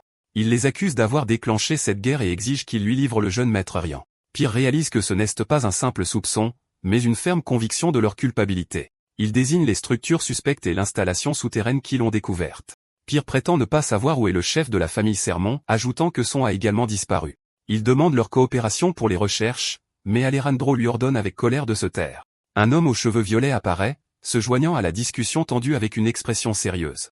Alejandro déchaîne son aura bleue, déclarant qu'il ne leur permettra pas de perturber la scène. Il se prépare à se battre de toutes ses forces pour protéger la zone et son honneur. L'homme aux cheveux violets déchaîne son aura rose, se préparant à l'affrontement. Truno observe à distance, espérant que la situation ne dégénère pas davantage. Sina apparaît soudainement, réprimandant le majordome pour avoir parlé sans y être autorisé. Avec un regard furieux, elle le traite de traître et le regarde avec mépris. Elle dit que sans le message du jeune maître, il ne serait déjà plus qu'un tas de cendres. Avec une boule de feu dans sa main, elle lui ordonne de se taire, sauf s'il s'agit des recherches. Truno révèle que le jeune maître a dit qu'il laisserait une piste pour être retrouvé. Il explique que si c'était facile à trouver, les chiens de chasse des Fatans l'auraient déjà localisé. Le garçon avait dit que seule la méthode de raffinement de la Terre bleue pouvait détecter la piste. Sina se concentre, utilisant sa magie pour sentir la résonance du raffinement de mana. Une sphère d'énergie verte brille, révélant l'emplacement exact de la piste. Sina trouve enfin la piste et se prépare à suivre l'indice du jeune maître. Une flamme bleu-vert vacille et prend vie au milieu de la forêt, marquant l'endroit exact. Truno est abasourdi par la vue, incapable de croire ce qu'il voit. Il trouve le corps de Rian pendu la tête en bas à un arbre. La scène est horrible, et Truno se couvre le visage, incapable de regarder l'état du garçon. Sina s'approche et réalise que ce n'est que le corps de le jeune maître a disparu. Sur la cape du corps, un message écrit en sang l'identifie comme le ravisseur. À côté du corps, il découvre une lettre avec un sceau, maintenu par une pierre. La mage regarde la lettre, réalisant que c'est un message laissé par le protagoniste. Truno demande s'il y a une trace du garçon, et Sina répond qu'elle a trouvé une lettre. Dans ses pensées, Rian explique qu'il a laissé la lettre pour que Sina la trouve et comprenne son plan. Il avait envisagé de prendre possession du corps de mais le chef de la famille Fatan aurait pu le découvrir. S'il revenait en tant que Rian, une guerre entre les familles pourrait éclater, et la famille Sermon, dans son état affaibli, ne pouvait pas se permettre une guerre pour le moment. Par conséquent, il a choisi une troisième option et devait laisser une explication à Sina. Il a laissé la lettre pour qu'elle comprenne ses motivations et suive ses instructions. Truno demande ce que dit la lettre, et Sina l'ouvre soigneusement pour lire le message. Elle décide de retourner au domaine des Sermons et de brûler la lettre pour ne laisser aucune trace. La lettre engloutie par les flammes, elle se prépare à suivre les ordres du jeune maître. Un aigle plane au-dessus d'un champ de bataille au coucher du soleil, signalant la fin d'un chapitre. Il vole librement dans le ciel orangé vers un destin nouveau et inconnu. Dans une ville animée, un jeune homme se dépêche dans les rues, impatient d'atteindre sa destination. Un homme l'interpelle sous le nom de Lion, disant que le chef de la guilde le cherche. Truno demande à Sina si elle est certaine, et la mage confirme ses soupçons. Le jeune lion sourit avec confiance, déclarant qu'il est prêt à affronter tout ce qui l'attend. Une femme aux cheveux courts et à l'œil vert brillant le regarde avec un sourire. Elle l'appelle le dragon de Drea, le reconnaissant comme le jeune maître disparu. 3 mois plus tard, dans la capitale du royaume de Pange 3, les rumeurs vont bon train. Les gens discutent de l'impasse actuelle entre les maisons Fatan et Sermon. Un jeune homme aux cheveux bleus court à travers la ville, entendant l'histoire de l'enlèvement. Finalement, la maison Sermon a accepté une compensation de la maison Fatan pour l'incide. Les gens se demandent à quoi pense la famille, car le coupable n'a jamais été retrouvé. Un vendeur lance une pomme au jeune homme tout en commentant le déclin de la famille. Dans une ruelle sombre, un drapeau violet avec un corbeau marque la guilde des assassins. La branche Peyton de la guilde des assassins Martin opère depuis un bâtiment discret. Une femme assise sur une chaise fait une remarque sur le besoin désespéré d'argent de la famille. Avec une expression pensive, elle réfléchit aux nouvelles et aux rumeurs qu'elle a entendues. Elle trouve tout cela plutôt fastidieux et se présente comme Saphir, chef de la branche Peyton. Un homme a posé des questions sur l'exécution de Truno, le majordome de la maison Sermon. Il dit qu'il a été révélé que Truno a collaboré avec le traître de la maison Fatan. Pour cela, Alejandro l'a exécuté immédiatement pour sa trahison impardonnable. Saphir est surprise d'apprendre que l'un des rares maîtres d'épée restants a exécuté la sentence. La porte de la guilde s'ouvre, et le jeune lion entre avec une expression sérieuse. Saphir le salue par son nom alors qu'il s'approche de son bureau. Il salue Monsieur Duncan et lui demande s'il est là pour voir le chef de la branche. Il monte à l'étage, au bureau du chef, pour une réunion importante. Saphir l'attend, assise, et annonce que le jour de son épreuve est enfin arrivé. Elle présente une lettre avec un sceau, lui demandant s'il sait ce que c'est. Il la reconnaît comme une lettre de recommandation pour devenir membre officiel. Avec un sourire confiant, il se prépare pour l'épreuve finale de la guilde. Il note qu'il y a encore une épreuve, et Saphir confirme que ce sera sa première vraie mission de combat. Elle pense que c'est une épreuve inutile pour quelqu'un de son calibre, mais qu'elle doit respecter les règles. Après tout, la guilde est la 4e plus grande de toutes les guildes d'assassins du continent. Le jeune homme lui fait face avec un regard sérieux et déterminé, prêt pour le défi. Elle loue son talent, déclarant qu'il est devenu le plus jeune membre officiel en 100 ans. Il répond humblement que ce n'est rien comparé à elle, une assassin de 2e classe. Saphir remarque que son expression s'est éclaircie depuis leur première rencontre. Elle sirote son thé, se remémorant son état lorsqu'il est arrivé à la guilde pour la première fois. Par une nuit pluvieuse, elle songe que 2 mois se sont écoulés depuis ce jour. Cette nuit-là, la porte de la guilde s'était ouverte, et un mystérieux jeune homme était apparu. Il est arrivé en silence à la guilde des assassins, une organisation inconnue du grand public. Il a offert une somme d'argent considérable et a fait une demande de contrat. Avec un regard déterminé, il a payé une fortune pour que sa demande soit acceptée. Saphir était intrigué par le garçon, sa confiance et son attitude intrépide. Le jeune homme a regardé par la fenêtre avec un sourire et a fait une demande des plus inhabituelles. Il a dit qu'il avait entendu dire que la guilde acceptait n'importe quelle demande tant qu'il y avait de l'argent en jeu. Elle admet qu'elle a eu le pressentiment qu'elle ne trouverait plus jamais un client aussi unique. Le garçon ressemblait à un mendiant mais possédait une grande richesse, et sa demande était choquante. Il a demandé à la guilde de l'éliminer. Il aurait été étrange de ne pas être intéressé. Lion dit qu'il examinera la lettre lui-même et se lève pour quitter la pièce. Il lui demande de le convoquer lorsque l'épreuve sera prête, et Saphir accepte. La femme le regarde partir, son esprit revenant à la façon dont tout a commencé 2 mois plus tôt. Une silhouette sombre lui demande si elle l'a accepté dans la guilde sur la base d'un simple pressentiment. Elle le nie, expliquant que le garçon a intégré le programme d'entraînement et l'a terminé en un mois seulement, un programme qui prend généralement 5 à 10 ans. Elle demande si Karl a terminé son enquête sur le passé du jeune talent. L'enquête révèle qu'il n'a pas de nom de famille et qu'il a été élevé par un maître inconnu. Il est également indiqué qu'il a rejoint la guilde pour trouver des informations sur son maître disparu. Grâce à ce contexte, ses compétences ont été vérifiées, et il a terminé l'entraînement rapidement. Karl confirme que toutes les informations concernant Lyon sont vraies et exactes. Il dit qu'il a visité l'endroit où Lyon vivait et a trouvé des traces de quelqu'un. Une maison abandonnée dans la forêt montrait des signes d'habitation récente. Mais Saphir dit que quelque chose d'autre est plus important en ce moment et le regarde sérieusement. Elle s'interroge sur la possibilité que Lyon soit en réalité le Rian serment disparu. Karl reste silencieux un instant, considérant la question surprenante de sa chef. Il se souvient qu'un mystérieux garçon du même âge est apparu à peu près au même moment. Saphir se demande si c'est vraiment une coïncidence, mal à l'aise avec cette idée, mais Karl insiste sur le fait que la possibilité est extrêmement faible, car Rian est connu pour être faible. Il explique que Rian ne possède ni mana ni force physique et est considéré comme la ruine de la famille. Il est impossible qu'il soit la même personne que Lyon, qui est un individu naturellement doué et très compétent. Saphir le congédie, disant qu'elle ne peut pas gaspiller un talent comme lui pour des questions insignifiantes. Un filet de fumée verte s'échappe des lèvres de Saphir, se transformant en un petit fantôme.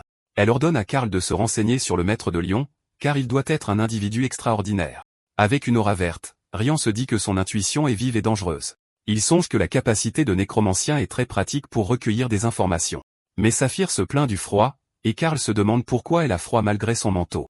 Rian ouvre sa fenêtre de statut pour vérifier ses progrès et ses nouvelles capacités. Ses statistiques sont remarquablement élevées, et il dispose de plusieurs compétences puissantes. Avec un regard déterminé, il réalise que les niveaux qu'il a consommés pour le changement de classe ont été restaurés. Il sait qu'investir de la puissance magique dans la domination corporelle en valait la peine. Sa capacité a atteint un niveau où elle peut tromper même des assassins de 2e classe. Il se souvient de la créature qu'il a créée à partir du Kordak ce jour-là. La créature lui demande s'il souhaite lui donner un nom, et le protagoniste réfléchit à une réponse. Il décide de le nommer Cornac, et la créature semble accepter son nouveau nom. Avec une lueur verte et violette, la créature s'incline devant son nouveau maître. Il analyse les statistiques et les compétences de Cornac, réalisant qu'il fonctionne un peu comme un joueur. Il comprend qu'il a créé un être mort-vivant qui peut grandir et devenir plus fort. Il se demande si c'est le vrai pouvoir de la classe fantôme et est profondément impressionné. Il examine le circuit de la créature pour mieux comprendre ses capacités. Avec ses yeux verts brillants, il analyse chaque détail du circuit magique. Il peut percevoir chaque composant du circuit et comment le mana y circule. Soudain, à l'intérieur du circuit, il découvre une quête cachée intitulée Vengeur. Il réalise qu'il y a des conditions cachées qu'un joueur doit trouver et accomplir, et que Cornac est né d'une combinaison de diverses compétences et d'une quête cachée. Il sait que partager ses points d'expérience sera un fardeau, mais que cela en vaudra la peine. Sous la pleine lune, il réfléchit que la croissance signifie regarder vers l'avenir. Il est assis à la tour repas, contemplant ses prochains coups. Avec un regard sérieux, il sait qu'il doit penser à l'avenir, pas seulement au présent. Un homme nommé Duncan s'approche, lui demandant à quoi il réfléchit si profondément. Rian répond qu'il pensait à réussir l'examen et à devenir un chef de guilde. Duncan rit, disant qu'avec son rythme de croissance, il pourrait réaliser ce rêve un jour. Mais il prévient qu'aujourd'hui, il y a 3 candidats, et un seul peut réussir l'épreuve. L'épreuve finale consiste à devenir un membre officiel de la guilde et un assassin de 5e classe. Duncan présente Paula, une concurrente qui regarde Rian avec une expression sérieuse. Ensuite, il présente Lip, une autre concurrente qui lui lance également un regard de défi. Enfin, il présente Lyon, expliquant que celui qui éliminera la cible deviendra membre. Avec un regard sérieux, Duncan déclare que l'examen commence maintenant, et que la compétition est lancée. Les 3 concurrents se préparent pour la mission, en attendant les informations sur la cible. L'un des concurrents révèle que la cible est Alrock, un marchand de 47 ans. Il est toujours accompagné de 3 mercenaires, 2 guerriers et un mage de rang argent. Les rumeurs suggèrent qu'il a récemment acquis une jeune et belle maîtresse. Il rend visite à sa maîtresse dans sa chambre chaque soir, et les mercenaires ne restent pas à proximité. Duncan salue leur enquête et la façon dont ils ont trouvé un moyen de contourner les gardes. Mais il demande quelle garantie ils ont que la cible visitera la chambre de la maîtresse ce soir. Il se demande si, en tant que stagiaires, ils peuvent s'occuper des gardes seuls. Duncan explique que c'est précisément pourquoi la guilde recueille des renseignements et planifie méticuleusement.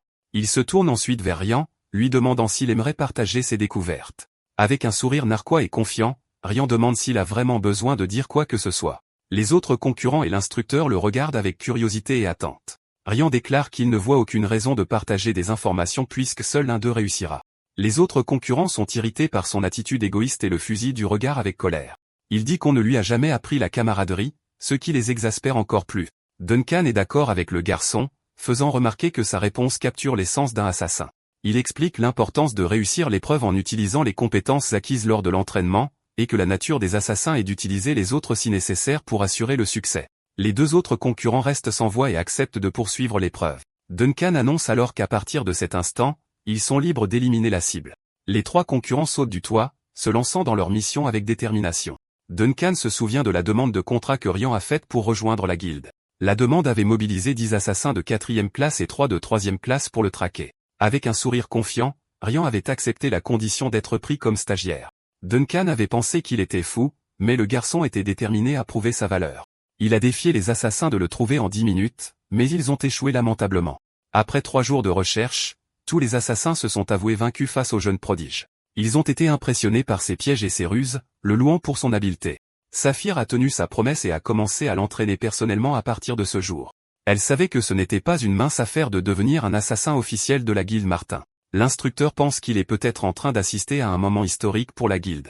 Paula, l'une des concurrentes, sprint sur les toits avec vitesse et agilité. Paula désactive les alarmes, pensant avoir réussi à contourner les mercenaires. Mais il est surpris de trouver plus de gardes présents que ce qu'il avait prévu. Une intruse est repérée, et les gardes se précipitent pour l'appréhender dans la cour. Lip reste caché, observant les gardes poursuivre sa rivale avec un sourire narquois. Elle remercie Paula d'avoir facilité les choses et se prépare à passer à l'action. Avec un regard froid, elle pense que s'il n'avait pas été attrapé, elle l'aurait dénoncé elle-même. La cible avait fait face à d'innombrables tentatives d'assassinat, fuyant toujours vers le même sanctuaire. Et ce sanctuaire était la chambre de sa femme, l'endroit où il se sentait le plus en sécurité. La femme d'Ealrock se plaint d'en avoir assez de ses trahisons et de ses mensonges. Elle l'accuse d'amener des assassins chez eux, les yeux remplis de haine. Désespéré, il essaie de s'expliquer, disant que la pièce a des mesures de sécurité spéciales. Lip observe de loin, notant que la sécurité et le nombre de mercenaires ont tous deux augmenté. Elle sent la présence de 5 soldats ordinaires et décide qu'un assaut frontal vaut le risque. Un poignard à la main, elle se prépare à frapper la cible et à accomplir sa mission. Arak la voit et lui crie de lâcher le poignard, l'avertissant que c'est dangereux et qu'elle pourrait se blesser. Soudain, elle est prise par surprise et bat en retraite pour se défendre contre une attaque. La femme d'Ealrak se jette sur lui avec un poignard, disant qu'elle a essayé d'endurer trop longtemps. Elle l'accuse d'avoir encore pris de l'argent à sa famille et dit qu'elle ne peut plus supporter ses mensonges. Enragée, elle dit qu'il a utilisé l'argent pour acheter des cadeaux à sa maîtresse. Et sans pitié, elle l'attaque avec le poignard, mettant fin à sa vie une bonne fois pour toutes. Lip est choquée de voir que c'est la femme d'Ealrak qui l'a finalement abattue. La femme tremble de choc et de regret après avoir commis cet acte terrible. Le poignard ensanglanté tombe bruyamment sur le sol alors que la femme réalise la gravité de son crime. Les larmes aux yeux, elle se demande ce qu'elle a fait et sombre dans le désespoir. Elle hurle d'horreur à la vue du corps sans vie de son mari sur le sol. Lip observe la scène de loin, essayant de comprendre ce qui vient de se passer. Elle se demande si la mission est un succès ou un échec puisqu'elle n'est pas celle qui a achevé la cible. Soudain, elle réalise que Aladdin n'est jamais apparu, et elle se demande où il est. Sur un toit, Paolo attend des nouvelles sur l'issue de la mission. Elle conclut que la mission a été un échec, puisque la cible n'a pas été éliminée par l'un d'entre eux. Avec un air déçu, elle se résigne à l'échec de la mission. Elle explique à Duncan que Arak a été achevé par sa femme, et non par eux. Ryan apparaît face à elle avec un sourire confiant et un regard de défi. Paula est surprise de le voir là, se demandant comment il est arrivé avant elle. Elle se demande s'il est même allé au manoir ou s'il n'a fait qu'attendre tout ce temps. Soudain, Lip apparaît et l'attaque par derrière, les yeux remplis de rage. Paula rentre saine et sauve et explique que les mercenaires ont commencé à se battre entre eux. Elle a réussi à s'échapper pendant la confusion et est retournée au point de rendez-vous. Duncan annonce que le test est terminé mais précise que l'assassinat n'a pas été un échec. Tendant la main, il déclare que c'est Lyon qui a réussi la mission. Les autres concurrentes crient sous le choc, incapables de comprendre la décision de l'instructeur. L'une d'elles demande comment la mission a pu être accomplie si Orok a été achevé par sa propre femme. Mais Duncan révèle que c'était l'œuvre de Lyon, ce qui les laisse encore plus confuses. Il explique que Ryan a manipulé la situation pour que la femme élimine la cible. Utilisant sa capacité de nécromancien, il a contrôlé la femme comme si elle était une marionnette. Polar et Lip sont toutes deux choquées et furieuses en découvrant le stratagème du protagoniste. Duncan lui demande s'il peut expliquer comment il a orchestré cela, et Ryan accepte. Les deux autres sont irrités, sachant qu'il est sur le point de se vanter de son intelligence. Mais le protagoniste dit simplement qu'il va leur raconter, les surprenant par sa franchise. Polar et Lip échangent des regards, n'arrivant pas à croire qu'il est sur le point de révéler son secret. Ryan explique que la solution résidait dans la relation entre Alarok et sa première femme. Il a identifié la cible de la même manière qu'elle, en le reconnaissant par son nom. Les informations sur les gardes et la maîtresse étaient également exactes. Mais il avait déjà enquêté sur ces informations et s'y était préparé à l'avance. Les deux sont choquées et furieuses, réalisant qu'il cesse de jouer d'elle. Elle le questionne, mais Rion répond qu'il n'a jamais dit avoir enquêté uniquement sur Ara. Il a recueilli des renseignements sur toute personne ayant une mauvaise réputation qui pourrait devenir une cible, et il a utilisé le temps restant pour se préparer à chaque cible potentielle, pas seulement une. Les deux sont abasourdis, réalisant qu'il a en quelque sorte étudié tout le manuel à l'avance. Au cours de ce processus, il a découvert que quelqu'un nourrissait une profonde rancune envers Ara. Il révèle que la personne qui lui en voulait était la femme d'Eharak, Kelly. Rion l'a approchée et lui a suggéré d'engager une guilde d'assassins. Elle méprisait son mari pour l'avoir ignoré et pour avoir dilapidé l'argent de sa famille avec des maîtresses. Le garçon a suggéré qu'elle renforce la sécurité, ce qui effraierait Ara. Et quand il se réfugierait inévitablement dans sa chambre pour se mettre en sécurité, elle pourrait jouer la victime. Elle pourrait accuser la maîtresse de l'attaque, et il reviendrait en rampant vers elle, plein de regrets. Se noyant dans l'alcool à cause des agissements de son mari, elle est facilement tombée dans le piège du jeune homme. Si les choses s'étaient passées comme elle l'espérait, son plan aurait été un succès. Mais Rian lui a fourni une dernière information avant que le plan ne commence. Une lettre révélait que l'argent pour les cadeaux de la maîtresse provenait des fonds de sa propre famille. Duncan est choqué de réaliser que tout l'examen était entre les mains du garçon depuis le début. Lip est terrifié par l'intelligence et le talent de manipulation du protagoniste. Les deux concurrentes se demandent si elles n'ont pas été choisies à leur insu pour jouer les maîtresses de la cible, mais Duncan dit qu'un détail ne colle pas et interroge le garçon. Rian admet qu'il a donné un petit coup de pouce pour assurer le succès du plan. Il a mélangé une potion dans les boissons de la maison pour influencer les émotions de la femme. Il a également mélangé la potion dans l'approvisionnement en eau des mercenaires en cas de perte. La potion avait pour effet de troubler le jugement et d'enflammer la colère. Sa concurrente réalise que la bagarre entre les mercenaires était aussi l'œuvre de Rian. Il dit qu'il ne voulait pas qu'un camarade de guilde périsse, alors il a offert son aide. Les autres concurrentes sont stupéfaites par l'attitude confiante de Rian. Elles sont sans voix, réalisant qu'il avait prévu et manipulé chaque variable. Duncan conclut que tout s'est déroulé exactement selon le plan du protagoniste. Il déclare qu'un assassinat ne consiste pas seulement à manier le couteau, et félicite Rian. L'instructeur l'informe qu'il recevra un paiement supplémentaire de Kelly pour ses services. Rian explique que seuls savent que Harak a été achevé par sa femme, et non par un assassin. Kelly paierait pour couvrir son crime et faire porter le chapeau aux assassins. Duncan est impressionné par l'intelligence et le calcul froid du jeune assassin. Les autres concurrentes réalisent qu'il est à un tout autre niveau. Elles admettent qu'il vaut mieux viser la deuxième place que de rivaliser avec lui. Duncan congédie les deux, leur disant de retourner à la guilde et demande à parler seul avec Lion. Les deux sautent du toit et partent, laissant l'instructeur et le protagoniste seuls. Duncan reste silencieux un instant avant de s'adresser au garçon. Il le réprimande pour avoir fait porter à une femme ordinaire la culpabilité d'avoir mis fin à la vie de son mari. Il déclare que la culpabilité crée des assassins, pas des monstres qui manipulent des innocents, mais Rian rétorque qu'il la voyait aussi comme une femme ordinaire jusqu'à ce qu'il apprenne la vérité. Il révèle que chaque maîtresse que Harak a ramenée à la maison a été éliminée par Kelly. Duncan est choqué d'apprendre que Harak avait ruiné d'innombrables vies à travers ses agissements. Kelly n'a jamais agi directement mais a utilisé le pouvoir de sa famille pour s'occuper des femmes. Les décès ont été dissimulés en disparition, et les familles étaient impuissantes pour s'y opposer. Duncan devient pensif alors que le protagoniste explique que ces faits ont été découverts lors de son enquête. Il précise que la guilde ne reçoit le paiement intégral que si la cible est éliminée, et que la situation d'un client n'a aucune importance pour un assassin professionnel. Il se demande si le fait que la conscience interfère avec un assassinat en fait un crime moins grave. Duncan est déconcerté par la philosophie du garçon et sa perspective sur leur travail. Rian déclare que Kelly ne voulait pas achever son mari de ses propres mains, et qu'ils n'ont fait qu'exécuter la demande. Duncan lui demande s'il croit que la conscience est inutile pour les assassins. Le protagoniste répond que pour conserver son humanité, il faut grandir et changer les choses de l'intérieur. Il lui conseille de ne pas s'attarder là-dessus, car rien ne changera tant qu'il restera dans la guilde. Le garçon se retourne et s'éloigne, laissant l'instructeur seul avec ses pensées. De retour à la guilde, Rian se prépare pour sa cérémonie de remise de diplôme. Il est désormais un membre officiel et reçoit fièrement son certificat. Zapier le félicite, déclarant qu'il est maintenant un assassin de 5e classe. Le système annonce l'achèvement de la mission, et il reçoit ses récompenses. Il monte de niveau et termine une mission bonus pour sa performance exceptionnelle. Les autres membres de la guilde l'applaudissent et le félicitent pour son accomplissement. Il a gagné le respect de ses concurrentes et les grandes attentes de son instructeur. Saphir explique qu'il peut désormais accepter des contrats officiels et demander des promotions. Rian s'enquiert des conditions, et elle dit qu'il a besoin d'un contrat d'une valeur d'au moins 30 pièces d'or. Elle est choquée quand il révèle qu'il a déjà un tel contrat, le regardant avec surprise. Rian regarde la chef de guilde dans les yeux et demande directement la valeur de la mission Ara. Les autres assassins sont stupéfaits, se demandant ce qu'il fait. Avec une expression sérieuse, le protagoniste insiste pour connaître la vraie valeur de la mission. Saphir le regarde en silence, analysant soigneusement la situation. Elle révèle alors que c'était 10 pièces d'or d'avance, plus 10 à l'achèvement. Les autres membres de la guilde continuent d'observer, comprenant maintenant son objectif. À ce moment-là, l'instructeur ajoute qu'il a obtenu 10 autres pièces d'or de Kelly pour la couverture. Duncan reste bouche bée en réalisant que le garçon avait tout planifié, jusqu'au paiement supplémentaire. Avec un sourire confiant, le jeune homme dit que même si c'était un test, il sait s'occuper de tout. Les autres assassins restent abasourdis par l'audace et l'intelligence du garçon. Il explique que c'est lui qui a obtenu le contrat, accompli la mission et perçu le paiement. Le jeune homme déclare alors que l'exigence de 30 pièces d'or pour la première promotion a été satisfaite. La chef de guilde est furieuse de l'attitude de la recrue qui la défie si directement.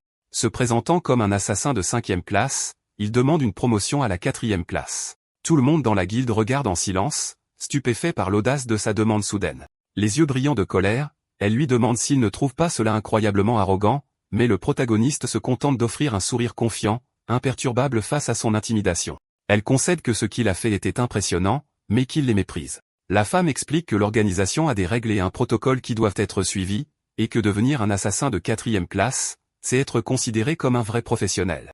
Avec un regard furieux, la chef l'accuse d'ignorer toutes les règles de la guilde. Elle admet ensuite que ses résultats répondent aux exigences, mais que de telles actions créent des ennemis. Pour cette raison, la femme dit qu'elle prétendra n'avoir jamais entendu sa demande et tente de le congédier, mais le protagoniste refusé, avec une aura violette, déclare qu'il ne retirera pas sa demande. La chef s'irrite, criant que pour survivre ici, il a besoin d'un peu de tact. À ce moment-là, Duncan, l'instructeur, intervient, demandant à parler avec la chef de branche. Les trois se tiennent là alors que l'instructeur se prépare à donner son avis. La femme l'autorise à parler, et il dit que Lyon est qualifié pour l'examen de promotion. Il poursuit en expliquant que le jeune homme ne les méprise pas, mais qu'il y a quelque chose qu'il a retenu pendant le test. La chef est intriguée par les paroles de son subordonné, tandis que le jeune homme affiche un léger sourire en coin. L'homme révèle qu'il n'a pas utilisé ses capacités physiques, mais plutôt son intellect et sa stratégie. Les anciennes rivales du garçon ont l'air de s'ennuyer car il a gagné en utilisant uniquement son intelligence. Mais le test de 4e classe est impossible sans force physique, ce qui est en fait l'occasion parfaite de l'évaluer. Les autres membres se souviennent comment il les a trompés avec des pièges et des ruses pendant le recrutement. Avec un léger sourire, la femme réfléchit un instant, et finit par être d'accord avec l'instructeur. Elle autorise l'examen mais l'avertit que même les meilleurs assassins risquent leur vie. Avec un regard sérieux et intimidant, la chef de guilde lui demande s'il est préparé à cela. Le protagoniste serre alors la main de la femme, scellant l'accord entre eux. Avec un regard plein de confiance et un sourire malicieux, il confirme qu'il est prêt. Devant le quartier général de la guilde se tient le chef qui, un ciel violet, attendant le prochain défi. Plus tard, dans une taverne, Duncan fait remarquer que le garçon est un maître pour tenir tout le monde en haleine.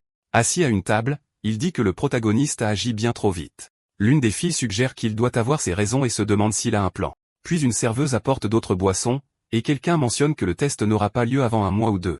Duncan propose de l'entraîner, mais Rian refuse, disant qu'il a l'intention de se reposer jusqu'au jour de l'examen. L'idée de se reposer au lieu de s'entraîner laisse tout le monde complètement choqué et confus. Il dit ensuite qu'il sera loin de la guilde et demande s'il peut quitter le territoire. L'instructeur confirme, et le jeune homme dit qu'il reviendra avant l'examen pour vérifier le programme. Duncan reste à méditer sur l'attitude du garçon, se demandant quel est son plan maintenant. Avec un sourire confiant, le jeune homme essuie simplement la mousse de sa boisson sur ses lèvres. L'instructeur lève alors sa chope proposant de boire toute la nuit pour célébrer. À l'extérieur de la guilde, une des filles conseille à Arya de ne pas trop boire, vu son âge. Mais le protagoniste pense qu'un temps libre comme celui-ci ne se représentera pas de sitôt. Il sait qu'à partir de la 4e classe, il devra accepter des contrats en permanence sans interruption. Et puisque la cible est maintenant un chef de branche, il doit saisir cette chance d'y aller. Plus tard, le jeune homme voyage seul, s'arrêtant sur une montagne pour contempler l'horizon. Sa destination est la périlleuse zone d'ombre, un endroit parfait pour son entraînement secret. Avec un sourire et une aura verte, il fait face à la terre de la perdition, prêt pour le défi. Ailleurs, un luxueux carrosse voyage à grande vitesse dans la nuit. Il est lourdement escorté par de nombreux chevaliers, le protégeant de tout danger potentiel. En tête de l'escorte se trouve un jeune chevalier aux cheveux roses monté sur un beau cheval blanc. Soudain, il aperçoit quelque chose sur la route et arrête son cheval avec une expression surprise. Il trouve un voyageur encapuchonné assis au milieu du chemin, leur barrant la route. Irrité, le chevalier crie sur la silhouette, demandant de savoir ce qu'elle fait assise là. Le protagoniste se tourne lentement pour faire face au noble qui le questionne avec une telle arrogance. D'un mouvement subtil, il révèle une partie de son visage au chevalier curieux. Et en un instant, le garçon se déplace, se positionnant directement devant le cheval du noble. Avec une expression pitoyable, il prétend s'être tordu la cheville et avoir besoin d'aide pour se rendre au prochain village. Le chevalier aux cheveux roses est agacé par l'audace du garçon et le traite de gamin. Il le menace, disant que s'il était pressé, il n'hésiterait pas à l'écraser. Mais le protagoniste se contente d'afficher un léger sourire en coin, car tout cela fait partie de son plan. Le jeune homme fait remarquer que, à en juger par son ton, ils ne sont pas pressés et ne sont même pas sur la route principale. Le noble est choqué par la perspicacité du jeune homme et le foudroie du regard avec une colère intense. Puis, avec une expression de chiot abandonné, riant implore de l'aide pour le pauvre garçon. Le chevalier et son cheval échangent un regard blasé, ne sachant pas comment réagir à la scène. De l'intérieur du carrosse, une voix féminine ordonne à un certain Quinaud de laisser entrer le jeune homme. Mais le chevalier refuse, criant qu'il n'est pas question qu'il fasse une chose pareille. La voix suggère alors de le mettre sur son propre cheval s'il ne veut pas de lui dans le carrosse. N'ayant pas d'autre choix, Quinaud prend le garçon sur son cheval, qui arbore un sourire victorieux. Maintenant, avec un moyen de transport inattendu, le protagoniste continue son voyage d'une nouvelle manière. L'un des chevaliers taquine Canil parce qu'il doit porter le garçon sur son cheval. Le noble demande alors le nom du jeune homme, et il se présente comme Rion de Finton. Le protagoniste remercie la jeune dame dans le carrosse, disant qu'il lui doit la vie. Canil lui dit d'être reconnaissant de l'avoir rencontré, et Rion arbore un sourire moqueur. Dans ses pensées, il révèle que ce n'était pas de la chance mais un plan calculé pour l'accompagner. Il avait fait des recherches sur l'itinéraire et avait remarqué que la famille Rose emprunterait le même chemin. Il vivait dans une région reculée, mais avec la mort du chef de famille, elle a été forcée de fuir. Ses gardes n'étaient pas de vrais chevaliers mais des mercenaires engagés pour sa protection. L'un des mercenaires se lamente sur la situation de la jeune dame et les épreuves qu'elle endure. Mais avec un sourire en coin, Rion pense que la chute de la famille Rose était due au sermon. L'un des gardes est choqué d'entendre cela, incapable de croire à l'information. Au cours de son enquête, il avait tout découvert sur la mort du chef de famille et l'exil de l'héritière. Avec une expression sérieuse, il se demande comment sa propre famille est impliquée dans cette affaire. Un des chevaliers mentionne avoir entendu une rumeur sur l'incident entre les familles, et la rumeur prétend que les sermons ont éliminé le chef pour cacher des preuves de collusion. Sous la lumière de la lune, la caravane s'arrête, et les chevaliers installent le camp. Pendant que certains se reposent près du feu de camp, d'autres s'occupent des chevaux. Avec une expression pensive, Rion est assis seul, observant la scène de loin. Il se rapproche du carrosse et continue sa veille silencieuse toute la nuit. Le protagoniste a maintenant un nouvel objectif, infiltrer le groupe et découvrir la vérité. Sous le clair de lune, notre héros analyse les informations qu'il a recueillies jusqu'à présent. Il comprend que la chute de la famille Rose est une conséquence directe du conflit entre les Sermons et les Fatans. Le lien a commencé lorsque l'héritier Rose est devenu un chevalier de la maison Sermon. Mais il a été vaincu par des monstres, et la maison Sermon s'est engagée à soutenir la famille Rose. La famille Annie, mécontente de cela, s'est alors alliée aux Fatans pour exploiter la situation. Ils ont fabriqué une histoire accusant les Sermons de la fin tragique du chef de la famille Rose. La famille Rose a découvert la vérité mais n'avait pas le pouvoir de défier les Fatans. En conséquence, ils ont perdu leur chef et ont été contraints à l'exil dans le royaume de Darin. Très peu de gens connaissaient la vérité derrière toute cette conspiration politique. La jeune héritière ne pouvait compter que sur Canil et les quelques serviteurs fidèles qui restaient. Et avec une si petite escorte, le voyage vers l'exil serait incroyablement dangereux. Pendant toute la nuit, un des gardes monte la garde, protégeant le camp des attaques. À l'intérieur de la calèche, la jeune Saintin Rose dort, inconsciente des dangers qui l'entourent. Quelqu'un commente la façon étrange dont le fils de la famille Annie la regardait. Canil dit alors avec colère que les vrais coupables sont les Fatans et les Annie. Il révèle que leur demande d'asile n'a été accordée qu'avec l'aide du gérant de la maison Sermon. Rion écoute attentivement tout en mangeant sa soupe près du feu de camp. Le noble dit que la famille Sermon a utilisé le peu de force qui lui restait pour les aider. Les autres chevaliers sont émus et portent un toast en l'honneur de la maison Sermon. L'un des gardes offre alors une autre portion de soupe au jeune homme, qu'il accepte volontiers. Le garde s'excuse mais Rion dit que l'histoire était intéressante à écouter. Il demande ensuite s'il peut voyager avec eux et partager ses histoires. Le garde rit, lui rappelant que c'est lui qui leur a barré la route en suppliant de l'aide. Canil dit que ce n'est pas grave, ajoutant qu'il semble plus à l'aise maintenant qu'il a vidé son sac.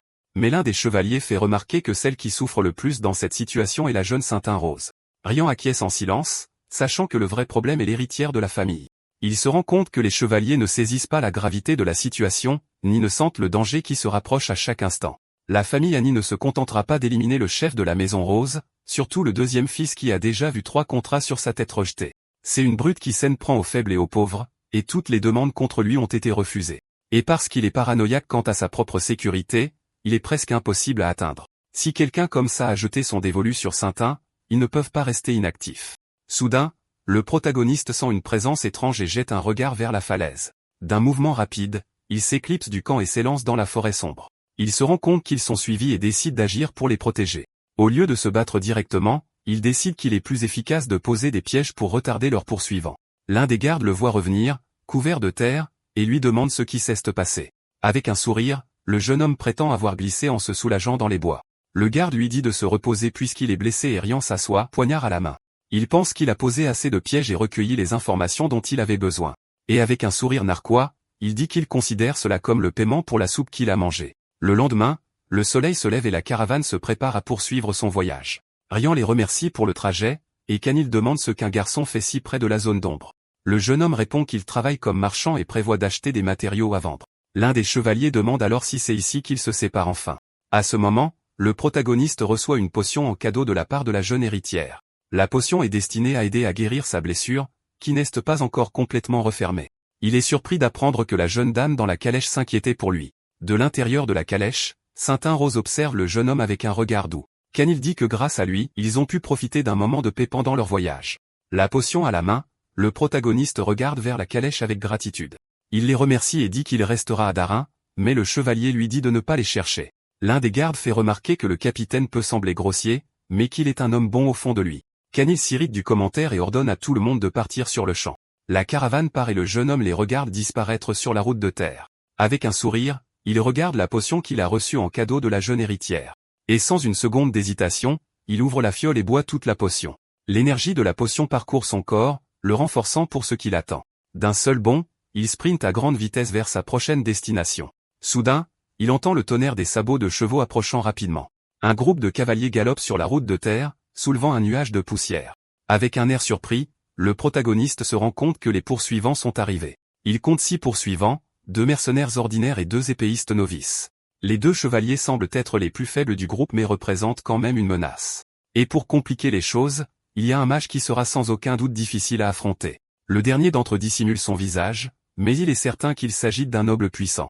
Et avec un sourire malveillant, le deuxième fils de la famille Ani mène le groupe d'assaut. Garuda Ani, l'homme sur lequel il a enquêté, est ici pour anéantir la famille Rose.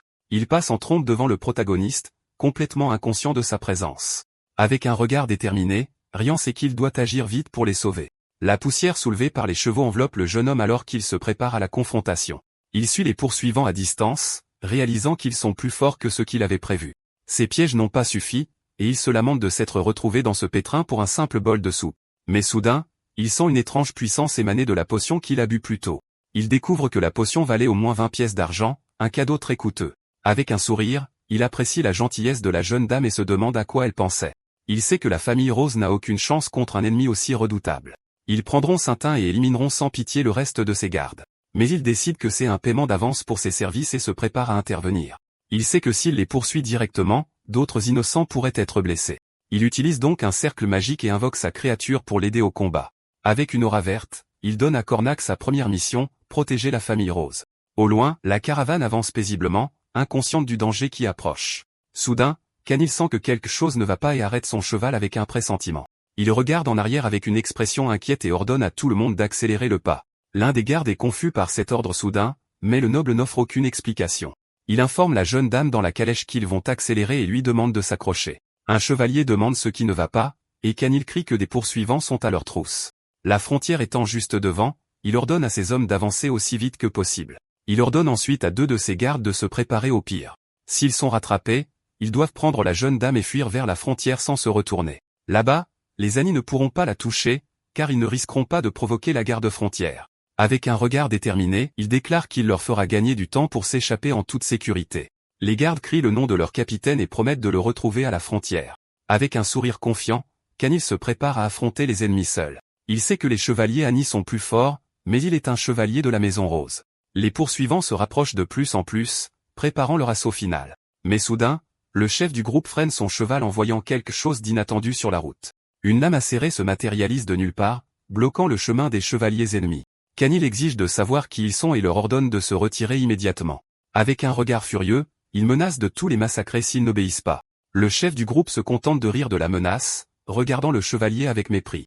Avec un sourire malveillant, il demande si Canil croit vraiment pouvoir les arrêter. Il se moque du noble, lui demandant s'il pense qu'être un chevalier le rend spécial. Canil est choqué de reconnaître le chef des poursuivants, Garuda Ani. Le méchant révèle alors son plan d'éliminer tout le monde sauf la jeune Saintin. Avec un regard cruel, il ordonne à ses hommes de la lui amener avant qu'ils n'atteignent la frontière.